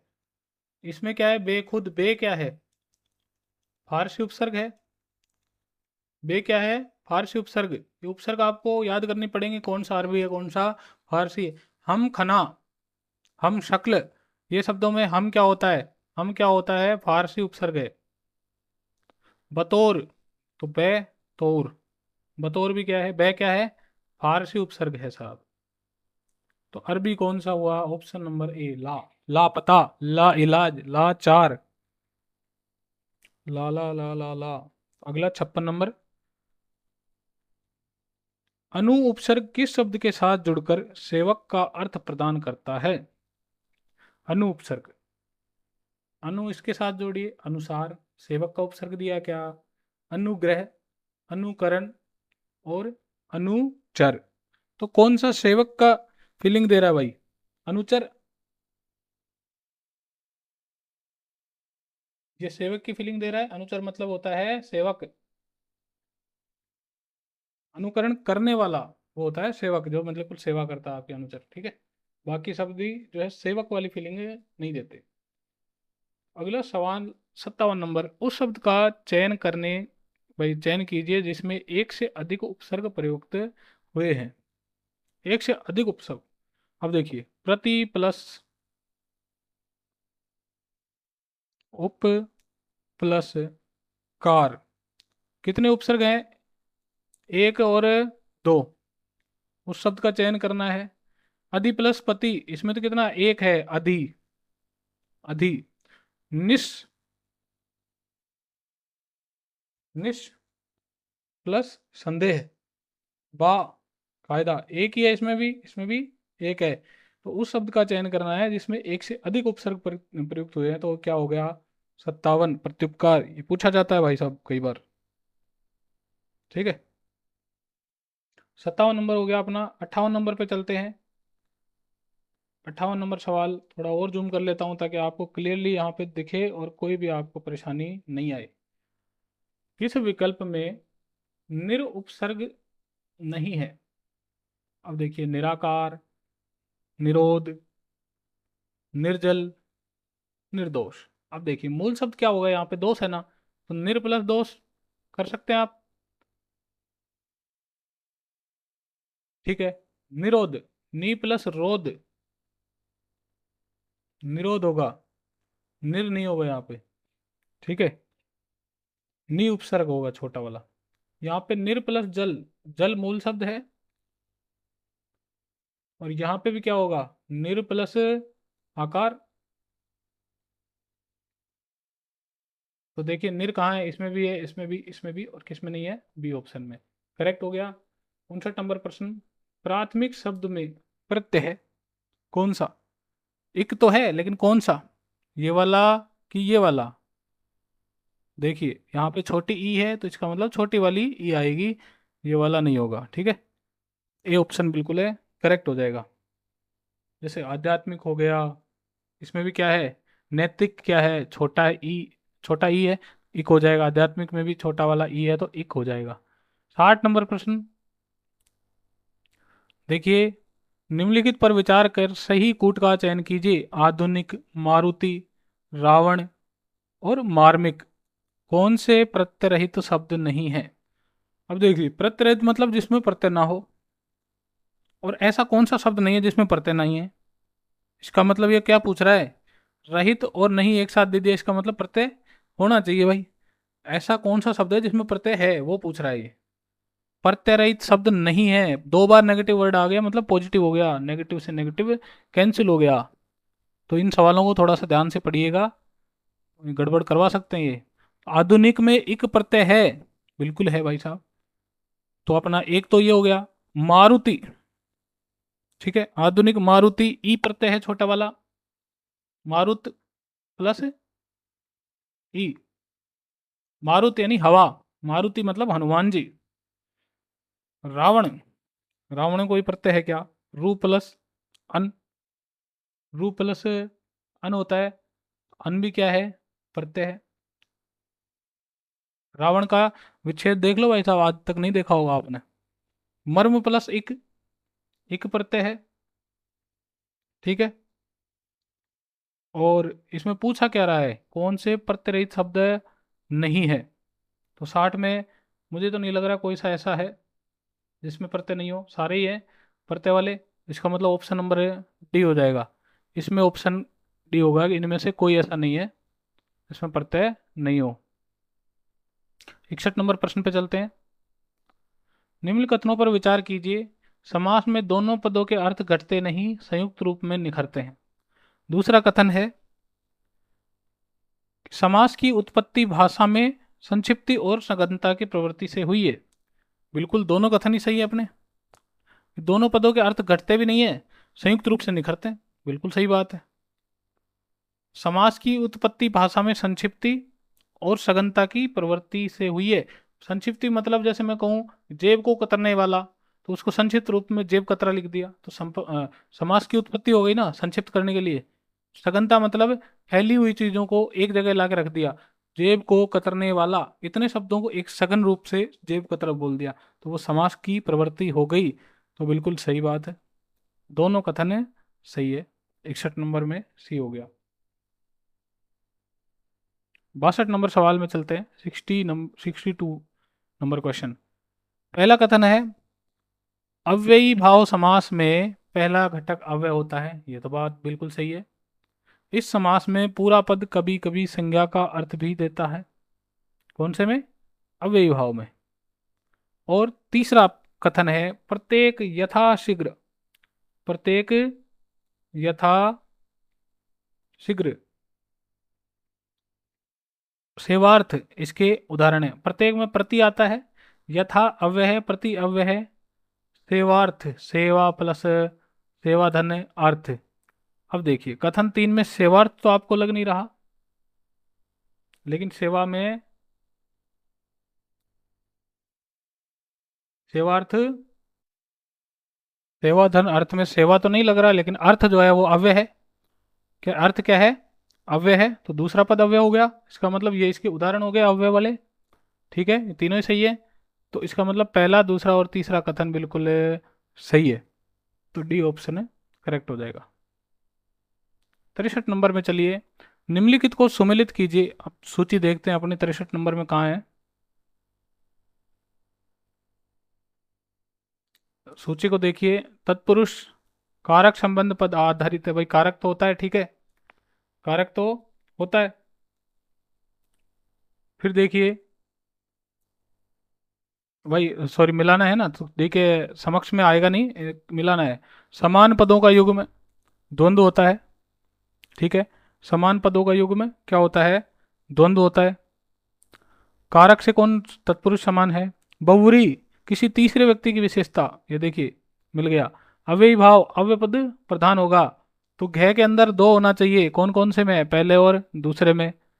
और घ के अंदर चार होना चाहिए, घ में चार कौन से इसी के अंदर है, तो बी नंबर ऑप्शन बिल्कुल अपना करेक्ट हो जाएगा। तो बाकी तो अपने सीधे मिल ही रहे हैं ना। क में तत्पुरुष कारक से मिल रहा है, द्वंद्व समान पदों में युग्म होना चाहिए भाई साहब, तो बिल्कुल है करेक्ट हो जाएगा अपना ऑप्शन नंबर है बी। दो मिला लो, बाकी सब अपने आप ही मिल जाएंगे। 64 नंबर प्रश्न में चलते हैं। निम्न में से कौन सा समास अर्थ की उपेक्षा रूप में कर्मधारय है पर अर्थ में बहुव्रीहि का भाव रखता है। देवदत्त, रणवीर, महापुरुष और नीलकंठ। भाई देखिए, महान है जो पुरुष, महान तो कोई भी पुरुष हो सकता है। देवदत्त, रणवीर, जो रण में वीर बनता है भाई साहब, रण का वीर, ठीक है। ऐसा जो कर्मधारय दिख रहा है, मतलब नीला है कंठ जिसका, नीला है कंठ जिसका, वह, ये इसका क्या होगा, समास विग्रह। लेकिन ये कर्मधारय तो है ही है, लेकिन तीसरे व्यक्ति की बात हो रही है, किसकी, लॉर्ड शिवा, यानी शिव जी की बात हो रही है, शिव भगवान की। तो तीसरे व्यक्ति की बात भी हो रही है, मतलब क्या होता है, बहुब्रीहि का भाव भी रखता है। डी ऑप्शन हो जाएगा अपना। 65 में देखिए, बहुव्रीहि शब्द, भाई विकल्प पहले कथन को पढ़ो। बहुव्रीहि शब्द स्वयं बहुव्रीहि समास है। बहुव्रीहि शब्द जो है स्वयं एक बहुव्रीहि समास है। कैसे है भाई, बहुत अधिक चावल, इसका अर्थ होता है बहुत अधिक चावल, मतलब बहुत से अधिक जो चावल होते हैं उसके, और बहुत से अधिक वाले चावल की ओर ये संकेत करता है, इसका अर्थ है बहुत अधिक चावल। परंतु ये जो है बहुत से अधिक वाला चावल की ओर संकेत करता है, इस कारण यह बहुव्रीहि समास है, बिल्कुल सही है। बहुव्रीहि का अर्थ है बहुत अधिक चावल। यह बहु प्लस व्रीहि से मिलकर बना है, बिल्कुल ठीक है। बहु मतलब बहुत, व्रीहि मतलब चावल। इसका अर्थ बहुत अधिक चावल है, बिल्कुल ठीक है, लेकिन यह बहुत से अधिक चावल वाला की ओर संकेत करता है। बहुत अधिक चावल इसका अर्थ है, लेकिन ये क्या किसकी ओर इंगित करता है, बहुत से अधिक चावल वाला, बहुत से चावल वाला मतलब किसी तीसरे व्यक्ति की बात कर रहा है, जो बहुत से चावल वाला है उस व्यक्ति की बात कर रहा है, ठीक है। तो ये क्या हो जाएगा, बिल्कुल तीनों करेक्ट हो जाएंगे, ऑप्शन नंबर ए। अगला है गजमुख। गजमुख शब्द के लिए उपयुक्त वाक्य कौन, व्याख्या कौन से हैं। गज मुख, क्या गज का मुख बोल सकते हैं क्या, या गज के समान मुख बोल सकते हैं क्या, गज के समान मुख वाला बोल सकते हैं क्या, या गज में मुख बोल सकते हैं क्या। गज में मुख तो बिल्कुल ही गलत है, ठीक है। अव्ययी भाव, ये तो बिल्कुल ही गलत है। गज के समान मुख वाला, बहुव्रीहि। गज के समान मुख किसका है भाई साहब, गणेश जी, गजानन, गणेश जी, तीसरे व्यक्ति की बात हो रही है, बिल्कुल करेक्ट हो जाएगा बहुव्रीहि। गज का मुख, ये तो बनेगा ही नहीं। गज के समान मुख कर्मधारय है, लेकिन जहाँ तीसरे पद की बात हो जाए वहाँ बहुव्रीहि को ही प्रधान मानेंगे, कर्मधारय को नहीं मानेंगे। तो ये हो जाएगा क्या, तीसरा ऑप्शन बिल्कुल है करेक्ट हो जाएगा। अगर बहुव्रीहि यहाँ नहीं दिया हो तो आप गजमुख को कर्मधारय में ले जा सकते हैं। 67 नंबर प्रश्न में जाइए, दो सूची दी गई है, मिलान करना है। गौशाला, गायों के लिए जो शाला है। नीलोत्पल, नीला है जो उत्पल। अगला शब्द देखिए, सशर्त, शर्त सहित, शर्त के साथ। सशर्त, स क्या आ गया, अव्यय, स तो क्या है, अव्यय, तो गे तो क्या मिलेगा, 4 नंबर में मिलेगा। पंकज, पंकज तो क्या होता है, पंख में पैदा होने वाला, पंख में पैदा होने वाला। तो अब मिलान करेंगे। ये देखिए, इसको मैं थोड़ा यहाँ कर लेता हूँ छोटा, ताकि मिलान करने में आसानी हो जाए। गै में 4 है, गै में 4 कहाँ दिख रहा है, केवल एक ऑप्शन में, गै में 4 बी ऑप्शन में। ठीक है, बी ऑप्शन में, यानी कै में 2 होना चाहिए, कै में 2 होना चाहिए और खे में 3। ठीक है, एक ऑप्शन से मिल गया आपको। कै गौशाला, गायों के लिए शाला, यानी कि संप्रदान तत्पुरुष। ठीक है, नीलोत्पल, नीला है जो उत्पल, तो खे में कर्मधारय। ठीक है, पंकज, पंख में जन्मने वाला, पंकज, कमल, कमल को क्या कहते हैं, पंकज। तो ये क्या हो जाएगा अपना, तीसरे व्यक्ति की बात हो रही है तो बहुव्रीहि समास हो जाएगा। तो घ में क्या हो जाएगा अपना, 1 नंबर। तो बिल्कुल करेक्ट क्या हो जाएगा मेरे भाई, ये बी नंबर ऑप्शन। ये आप अब देखिए, अब देखिए यहाँ पे, आप देखिए ऊपर, एक में बहुव्रीहि है तो घ में 1 हो जाएगा, कै में 2, ख में 3 और ग में 4। तो मिलान ऐसे क्या है, अलग अलग दे रखा है तो मिलान करने में दिक्कत आ रही है, तो डायरेक्ट लिख देते हैं। अब अपना पूरा वापस जूम कर लेते हैं, 68 नंबर प्रश्न में चलिए। द्विगु समास संख्यावाचक शब्द से आरंभ होता है, बिल्कुल ठीक बात है। इसका अर्थ समग्रता का बोध कराता है, समग्रता का बोध कराता है। ये समाहार में समग्रता की आती है बात तो। ठीक है, समाहार में समग्रता की क्या आती है बात, लेकिन द्विगु समास में समग्रता, जैसे मतलब 4 चीज हैं, चौमासा, 4 मासों का समूह, समूह यानी समग्र हो गया इसमें। त्रिलोकी, सप्तऋषि, त्रिदेव, इसके उदाहरण हैं। त्रि यानी 3, सप्त मतलब 7, त्रि मतलब 3, ये उदाहरण है। बिल्कुल सही बात है ये तो, बिल्कुल सही बात है। और देखिए, अष्टांगी, अष्ट धातु, ये सब क्या हो गए इसके उदाहरण। तो इसमें क्या हो जाएगा, उपयुक्त सभी सही है। क्योंकि क्योंकि द्विगु में संख्यावाचक तो आता ही है, और ये समग्रता का बोध भी कराता है। क्यों, जैसे मैंने कहा 4 मासों का समूह, अष्टंगी, अष्ट अंग, भाई अष्ट अंग, 8 अंगों की समग्रता दिखा रहा है कि उसमें 8, सभी 8 अंग हैं। ठीक है, तो इस प्रकार ये समग्रता का बोध भी कराता है। तो उपयुक्त सभी सही है। मिलान की मिलान करना है, देखिए सूची से। नंद नंदन, रसोई घर, पाप पुण्य और नवग्रह। तो नंद नंदन, नंद का नंदन, नंद का नंदन कौन है भाई साहब, कृष्ण जी। ठीक है, कृष्ण की बात हो रही है तो इसका मतलब तीसरे व्यक्ति की बात हो रही है, ये हो गया। नंद का नंदन है जो, कौन है, कृष्ण। रसोई घर, रसोई घर, तो ये रसोई के लिए घर, तत्पुरुष समास हो गया। संप्रदान तत्पुरुष। पाप पुण्य, पाप और पुण्य द्वंद्व हो गया। नवग्रह, नौ, नौ क्या है, संख्यावाचक है, तो क्या हो जाएगा नवग्रह में, ये मिटा देते हैं इसको, थोड़ी सी, हाँ ठीक है। पाप पुण्य क्या हो गया, द्वंद्व हो गया, और नवग्रह से क्या हो गया, 1 नंबर मिल जाएगा यहाँ पे, द्विगु। तो गह में 1 ढूंढ लो आप, गह में 1 लास्ट से ढूंढा करो तो जल्दी मिलेगा। शुरुआत में तो देखो तीनों में सेम है, लास्ट से या बीच से ढूंढा करो तो जल्दी मिलेगा। लास्ट में देखा गह में 1 या सी ऑप्शन में मिल रहा है, गह में 1 इसी ऑप्शन में मिल रहा है। तो 69 नंबर ऑप्शन में क्या हो जाएगा अपना, सी ऑप्शन करेक्ट हो जाएगा। अब 70 नंबर प्रश्न में चलो।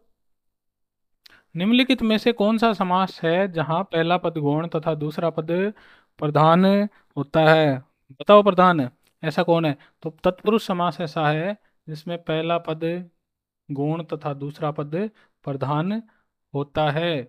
जैसे रसोई घर, तो इसमें घर क्या है, प्रधान है। रसोई क्या है, गौण है। भाई रसोई क्या है, रसोई घर के अंदर आती है, तो ये छोटी हुई गौण, छोटी हुई। प्रधान मतलब बड़ी चीज, प्रधान मतलब मेन चीज जो होगी वो घर है। ठीक है, ये हो गया अपना। 70 नंबर में तत्पुरुष आ गया। अब 71 नंबर सवाल में चलते हैं। 70 पूरे हो गए, 30 सवाल बच रहे हैं, तो आज अपने को ये पूरे करने हैं, ताकि आप एग्जाम में जो है बिल्कुल एक एक सवाल को ठोक के आओगे। समास का वर्गीकरण अर्थ संबंध के आधार पर होता है। भाई अर्थ संबंध के आधार, अर्थ करोगे उसका, समास का वर्गीकरण पद क्रम या विभक्ति के आधार पर नहीं किया जाता। अब दोनों में से कौन सा सही और कौन सा गलत है? देखिए, आप अर्थ करोगे तभी तो आप समाज को समझ पाओगे। बिल्कुल सही बात है ये तो, बिल्कुल है, सही बात है। समास का वर्गीकरण पद क्रम पर, यानी पहला पद विशिष्ट है या दूसरा पद प्रधान है, ये बात आप पद क्रम के अनुसार ही बता पाओगे या विभक्ति के आधार पर ही बता पाओगे? बताइए, पद क्रम के आधार पर बताइए या विभक्ति के आधार पर बता पाओगे? तो ऐसा कुछ नहीं है। देखिए, पहला पद के आधार पर बता सकते हैं, दूसरे पद ये कोई क्रम के आधार पर नहीं है। अब वह हो सकता है पहले पद पे भी आ जाए या दूसरे पद पे भी आ जाए, ऐसा कोई दिक्कत वाली बात नहीं है। ठीक है, अर्थ संबंध के आधार पर होता है।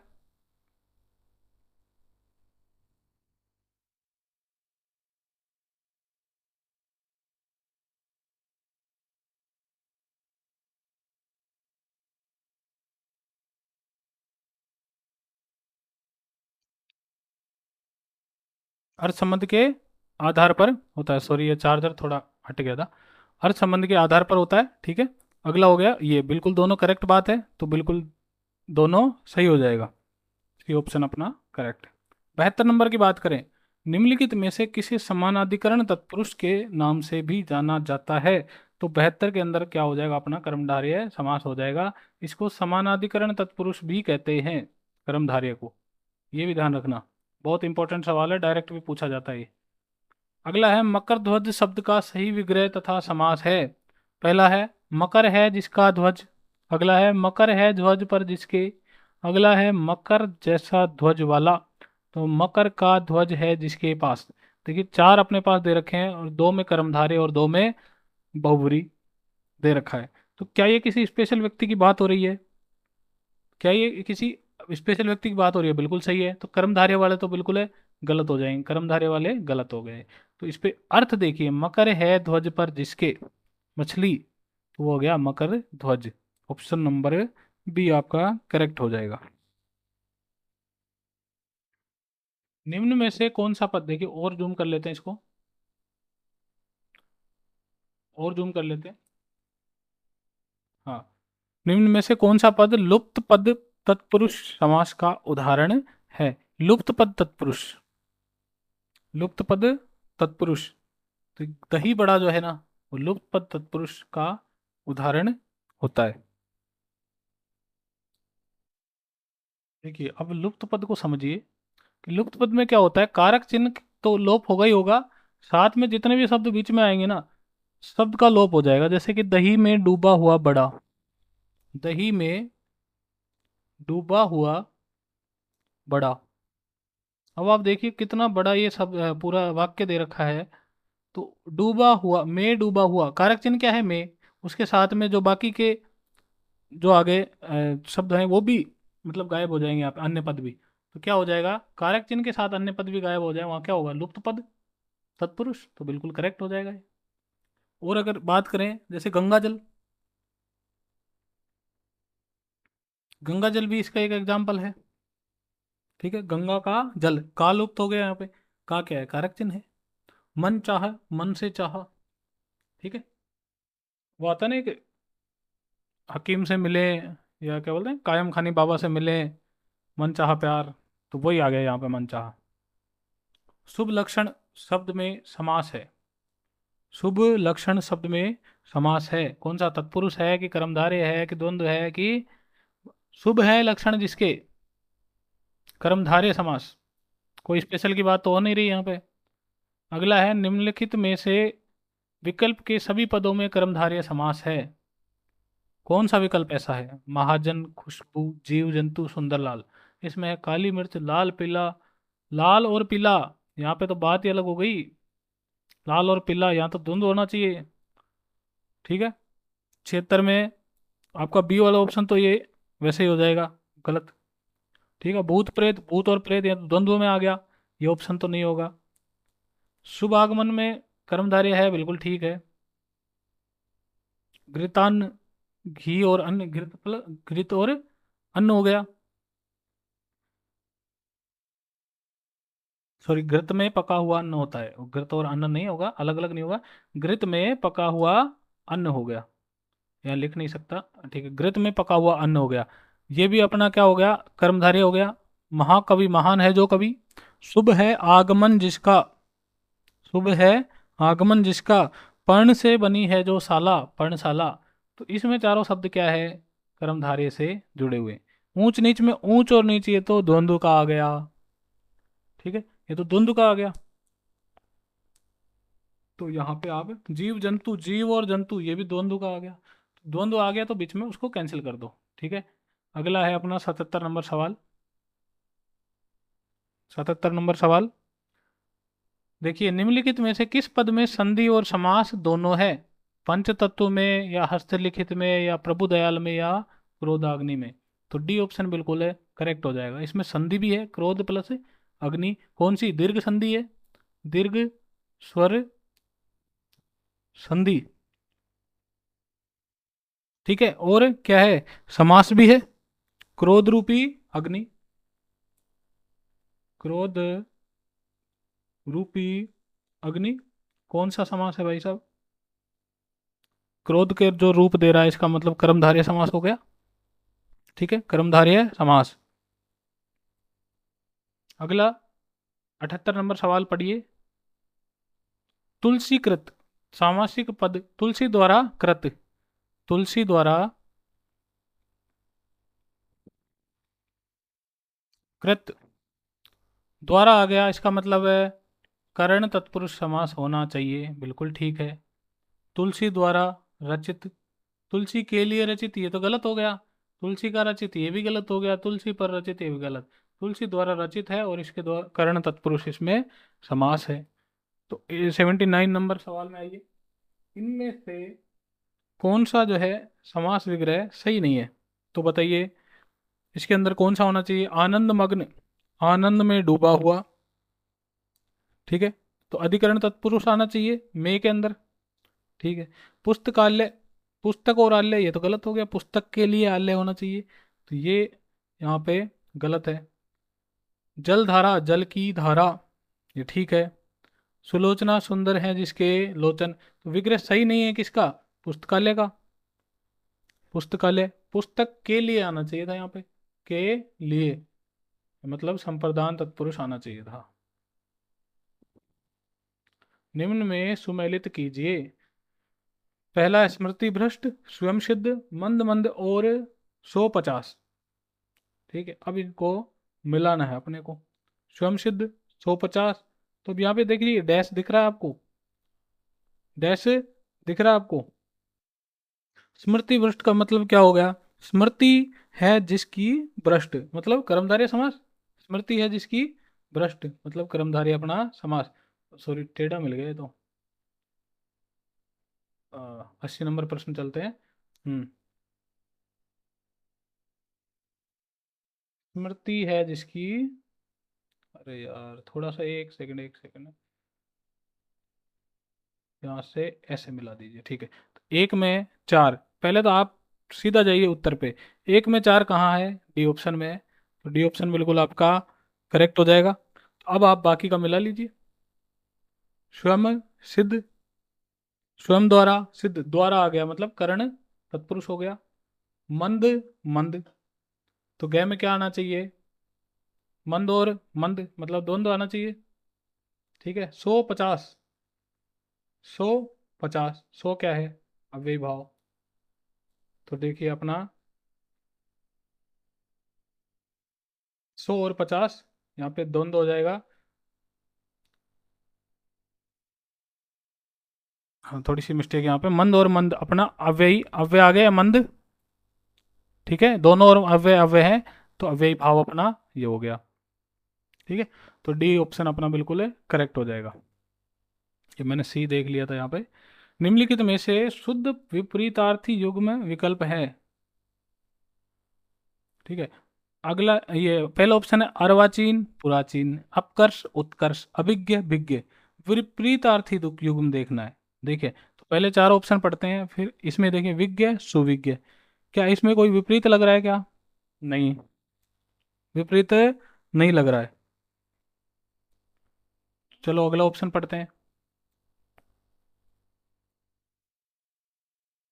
अनिवार्य, वैकल्पिक। भाई अनिवार्य, कोई चीज़ अनिवार्य हो या उसमें विकल्प ढूंढ सकते हैं, तो ये एक दूसरे के विपरीत हो गए, ठीक है। एकाग्रचित, अन्य मनस्क, यानी मन कहीं और लगा हुआ है, तो ये भी विपरीत हो गया, ठीक है। अनुलोम और प्रतिलोम, ये तो दोनों एक दूसरे के विपरीत होते ही हैं, तो बिल्कुल ऑप्शन सी अपना करेक्ट हो जाएगा। सरल, कठिन, वो ठीक है, ये विलोम होता है। सम्मुख और विमुख, क्षम्य और अक्षम, सम्य और अक्षम दोनों अलग अलग चीजें हैं। अक्षम में होता तो ठीक है, लेकिन सम्य और अक्षम दोनों अलग अलग चीजें हैं, तो यहाँ पे हो गया कैंसिल। तो सी ऑप्शन बिल्कुल अपना करेक्ट हो जाएगा।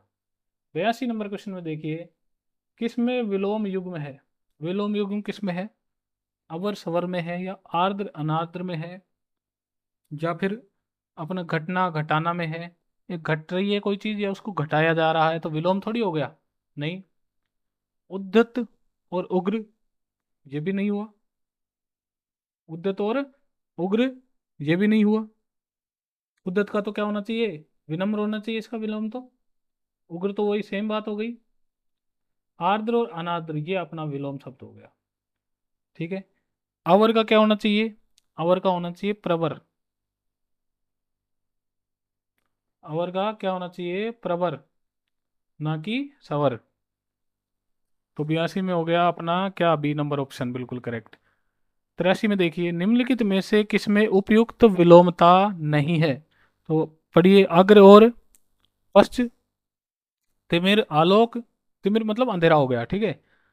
खल, सज्जन, पाश्चात्य, पूर्ववर्ती, किसमें उपयुक्त विलोमता नहीं है? तिमिर मतलब अंधकार, आलोक मतलब प्रकाश, तो बिल्कुल ये सही है इसमें कि विलोम है। अग्र और पश्च दोनों आगे और पीछे मतलब विलोम है। खल और सज्जन, खल मतलब थोड़ा भद्दा या बुरा आदमी जो होता है, ठीक है। और सज्जन मतलब अच्छा आदमी, तो ये हो गया। तो इसके अंदर देखिए, पाश्चात्य और पूर्ववर्ती ये तो एक दूसरे का विलोम है ही नहीं, तो इसका मतलब डी ऑप्शन अपना करेक्ट हो जाएगा दोस्त। 84 नंबर प्रश्न में चाहिए, निम्नलिखित में से शामिश का विलोम शब्द है? शामिश, तो शामिश का अपना विलोम शब्द हो जाएगा निरामिष। शामिश का अपना विलोम शब्द हो जाएगा निरामिष। ये मत कर देना परामिष या आमिष या आमिष, ठीक है। इसका हो जाएगा निरामिष। 85 नंबर प्रश्न में चलते हैं। सूची मिलानी है, सूची क्या करनी है? मिलानी है, तो इतना ले लेते हैं, अपना ऑप्शन भी दिख जाए, ठीक है। तो यहाँ से देखिए, ग्राह्य, ग्राह्य क्या होता है? उसका विलोम क्या होगा? ग्राह्य मतलब ग्रहण करने योग्य, तो ये हो जाएगा त्याज्य मतलब त्यागने योग्य, ठीक है। पहले में क्या तीन होना चाहिए, तो पहले में तीन दो जगह पे है, तो मतलब ये वाला कैंसिल हो गया, ये वाला भी कैंसिल हो गया, ठीक है। अब अगला देखिए, सत्य और मिथ्या। सत्य मतलब सच और मिथ्या मतलब झूठ, तो दूसरे में एक होना चाहिए, क्या दूसरे में एक यहाँ है? यहाँ है बिल्कुल, ये वाला करेक्ट हो गया, ये वाला गलत हो गया। अब अगले मिला ही लेंगे अपन। तो शालीन, शालीन और उद्दंड एक दूसरे के विलोम हो गए। परितोष और दंड, परितोष मतलब पुरस्कार, उसका विलोम क्या हो गया? दंड। तो खे में चार हो गया, तो बिल्कुल बी नंबर ऑप्शन अपना बिल्कुल ही करेक्ट हो गया। तो 86 के अंदर चलते हैं। 86 में देखिए, निम्न में से किस में विलोम युग्म नहीं है? हर्ष और विषाद, बिल्कुल हर्ष मतलब खुशी, विषाद मतलब दुख हो गया। हर और हर्ष और विवाद, विवाद दे रखा है यार, ऐसा कैसे हो सकता है? विलोम युग्म नहीं है, विषाद होना चाहिए था वैसे, तो ये शायद मिसप्रिंट है कि कैसे है। विषाद ये मतलब दुख होता है, ठीक है। अब प्रछन्न प्रकट, मिसप्रिंटिंग हो सकती है, टाइपिंग मिस्टेक भी हो सकती है, ठीक है। प्रछन्न प्रकट, प्रछन्न मतलब छुपी हुई, प्रकट मतलब सामने, विलोम है। स्वार्थ और हितार्थ, भाई स्वार्थ और हितार्थ तो ये कोई विलोम थोड़ी हुई, हित के लिए या स्व स्व के अर्थ के लिए, ये तो विलोम नहीं हुए, तो इसका मतलब यही ऑप्शन करेक्ट है।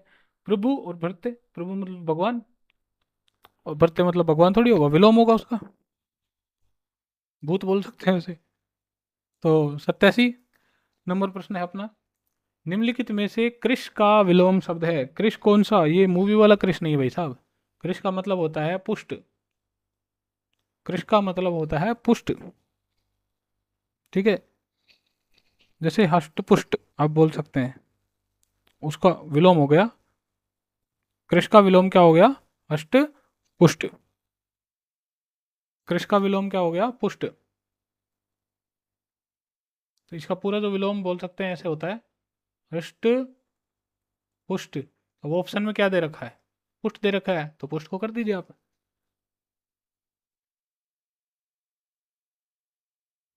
निम्नलिखित में से कौन सा विपरीतार्थी युग्म विकल्प सही है? सही कौन सा है ये पूछना है। क्रोध और कोप, काप पुरुष पुरुषार्थी, कदाचार दुराचार, आशा और हताशा। तो कौन सा सही होगा? तो बी ऑप्शन आपका सही होगा। क्या होना चाहिए? विपरीतार्थी युग्म विकल्प है, सही है। क्रोध और कोप तो दोनों एक ही चीज है। आशा हताशा, ये भी एक ही चीज हुई। कदाचार या दुराचार, ये भी एक ही चीज है। तो क्या हो गया? आशा का निराशा हो सकता था तो विलोम शब्द आ जाता, निराशा आना चाहिए था यहाँ पे। ठीक है, तो कापुरुष और पुरुषार्थी ये दोनों विलोम हो गए प्रश्न में, तो बी ऑप्शन बिल्कुल है, करेक्ट हो गया। निम्न में से सरुजता का विलोम शब्द क्या होगा? सरुजता का विलोम शब्द, भाई सरुजता, स का विलोम शब्द ढूंढेंगे तो यहाँ हो जाएगा निरुजता। सरुजता का विलोम शब्द क्या होगा? निरुजता। 90 नंबर प्रश्न देखिए। 90 नंबर में क्या आएगा अपने? अनुरक्त का विलोम शब्द बताना है। तो अनुरक्त का विलोम शब्द क्या होगा अपने? विरक्त। अनुरक्त का विरक्त हो जाएगा। निम्नलिखित को सुमेलित कीजिए। प्रसाद है कि जड़ है कि पुरुष है कि विराट है? पुरुष, प्रासाद, जड़, पुरुष, विराट, कौन सा है? 91 नंबर प्रश्न। तो इसमें मिलान करेंगे अपन। प्रासाद सुमेलित क्या करना है? कोमल से, पर्णकुटी से, क्षुद्र से और चेतन से। तो क्या करना है? विलोम जड़ का क्या होता है? चेतन। अगर विलोम शब्द चयन करना है तो जड़ का क्या होता है? चेतन। तो ख में 4 क्या होना चाहिए? ऑप्शन। तो ख में 4 एक तो बी के अंदर है और एक एक अंदर किस में है? डी के अंदर। अगला देखिए क्या होना चाहिए? प्रासाद, प्रासाद क्या होता है? पर्णकुटी। इसका विलोम शब्द हो गया प्रासाद का। प्रासाद मतलब महल। और परुष, परुष का विलोम शब्द क्या हो गया? कोमल। ठीक है, परुष मतलब कठोर हो गया, ये आ गया कोमल। विराट शूद्र, विराट का शूद्र। तो अब आप देखिएगा मिलान कहाँ बैठ रहा है? घ में 3 होना चाहिए, तो बिल्कुल बी ऑप्शन में बिल्कुल है, करेक्ट बैठेगा ये। बी ऑप्शन में बिल्कुल करेक्ट बैठेगा। प्रासाद का विलोम शब्द पर्णकुटी, जड़ का चेतन, परुष का कोमल और विराट का शूद्र। इनमें से किसी एक को उठाकर भी आपसे सवाल पूछ सकता है। तो 92 नंबर सवाल पे आइए। निम्नलिखित में से किस क्रम में विलोम उचित है? उचित विलोम बताना है। तो आप बता देंगे आराम से। निर्दय का तुल्य, नहीं सर। शूरता, भीरुता, भीरुता मतलब कायरता, भीरु मतलब कायर, तो भीरुता मतलब कायरता। तो ये बिल्कुल अपना करेक्ट हो गया। शूरता मतलब, शूर क्या होता है? शूरवीर, जैसे जिनमें साहस होता है, शूरता। और उसका विपरीत क्या हो गया? कायरता। बिल्कुल करेक्ट है। पारितोष मतलब पुरस्कार, संतोष। ये तो एक तरीके से एक जैसे शब्द हो गए लेकिन विलोम है नहीं है, दोनों पॉजिटिव शब्द हैं। गरिमा, अणिमा, ये भी विलोम है नहीं है। तो क्या हो गया? 92 नंबर में अपने सवाल सी हो गया। ठीक है, अगर इनकी बात करें तो गरिमा की क्या हो सकता है विलोम? इसका होना चाहिए था लगिमा। क्या होना चाहिए था? लगिमा। पारितोष का क्या होना चाहिए था? दंड। ठीक है, निर्दय का क्या हो सकता है? निर्दय का विलोम हो सकता है सदय। तो ये लिख लीजिएगा आप साथ में। निम्न में से महिमा का विलोम है किसका? महिमा का। तो क्या हो जाएगा? अणिमा। अभी देखिए यहाँ पे ये जो अणिमा था, ये किसका विलोम है? ये महिमा का विलोम है, ना कि गरिमा का। गरिमा का तो लगिमा होता है, और महिमा का विलोम है अणिमा। जय शिव की महिमा अपरंपार, अणिमा। निम्नलिखित में से किस विकल्प में सभी असंगत विपरीत युग्म है? देखिए, विकीर्ण एकत्र, अगला है लघुता गुरुता, अगला ऑप्शन में देखिए आकुल व्याकुल, हताश निराश, अकृतज्ञ अनुग्रहित, विधि निषेध। तो अब 54 में डी ऑप्शन देखते हैं क्या है। सुरति वृत्ति और प्रारब्ध पौरुष। 94 है। तो एक देखिए, सुरति और वृत्ति आपस में विलोम नहीं होंगे, ठीक है। प्रारब्ध पौरुष, ये तो कोई मतलब ही नहीं बना विलोम का। तो अपने इन तीनों में ऑप्शन में देखते हैं कौन सा बैठ सकता है। लघुता गुरुता हो सकता है, लेकिन ये विकीर्ण एकत्र ये विलोम नहीं है आपस में, ठीक है। ये विलोम है नहीं है। व्याकुल आकुल परस्पर क्या हो गए, पर्यायवाची है, ना कि विलोम। ये तो पर्यायवाची है। व्याकुल का मतलब भी वही होता है, और आकुल का भी, हताश और निराश। ये परस्पर क्या हो गए, एक जैसे पर्यायवाची है, ना कि विलोम। तो ऑप्शन नंबर क्या होगा, बी। क्या पूछ रहा है इसमें, सभी असंगत विपरीत युग्म है, सभी असंगत विपरीतार्थी युग्म है। किसमें दोनों वाले गलत हैं, हताश और निराश, ये भी पर्यायवाची एक दूसरे के, ये भी पर्यायवाची। विलोम पूछ रहा था, दोनों ही गलत हैं, इसका मतलब ये वाला ऑप्शन ही सही है। किसमें दोनों सही है, मतलब दोनों गलत है, तो ऑप्शन नंबर बी में, ठीक है। किसी में एक गलत हो सकता है, किसी में एक सही एक गलत होगा, लेकिन जिसमें दोनों गलत है वो ऑप्शन ढूंढना था। बी नंबर बिल्कुल है, सही है,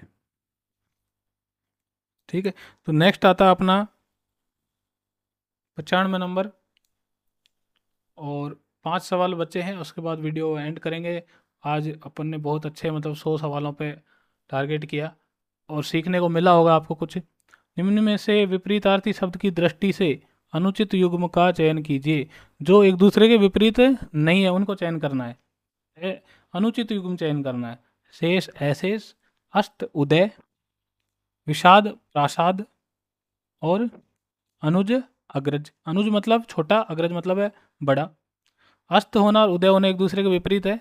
शेष यानी बाकी, और अशेष मतलब जो बाकी नहीं है, तो दोनों विपरीत हो गए। तो विषाद यानी दुख होता है, प्रासाद यानी महल, ये तो अलग ही हो गया, तो ये अनुचित हो गए ना। तो बिल्कुल ऑप्शन नंबर है सी हो जाएगा आपका। 96 नंबर में देखिए, सुमिलित करना है। आविर्भाव, ऊर्ध्व, धनवान और सन्यासी। इसको थोड़ा सा जूम आउट वापस लेंगे ताकि ऑप्शन दिख जाए अपने को। हाँ, अब देखिए, देखिए आविर्भाव, आविर्भाव तो तिरोभाव, ठीक है। ऊर्ध्व, ऊर्ध्व क्या क्या होना चाहिए, ऊर्ध्व का क्या होना चाहिए, अदय। धनवान का क्या होना चाहिए, सन्यासी का क्या होना चाहिए, ग्रस्त। ये बिल्कुल सही है।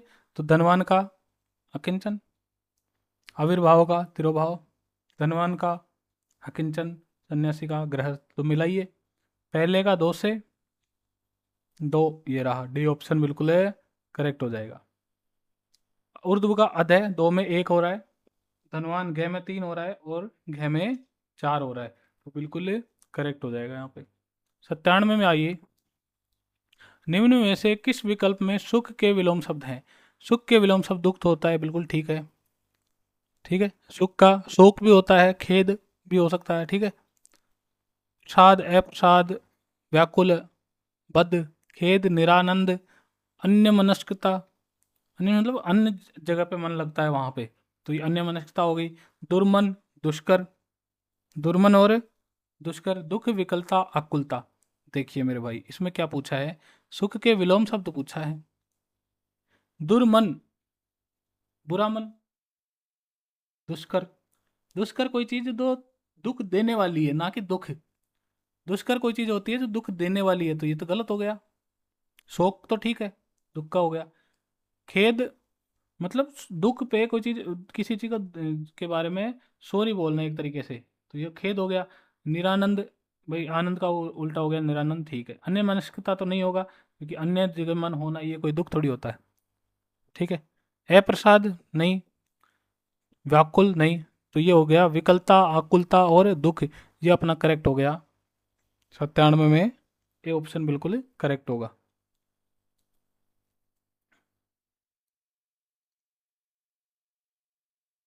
देखिए मिलान कीजिए 98 नंबर प्रश्न में,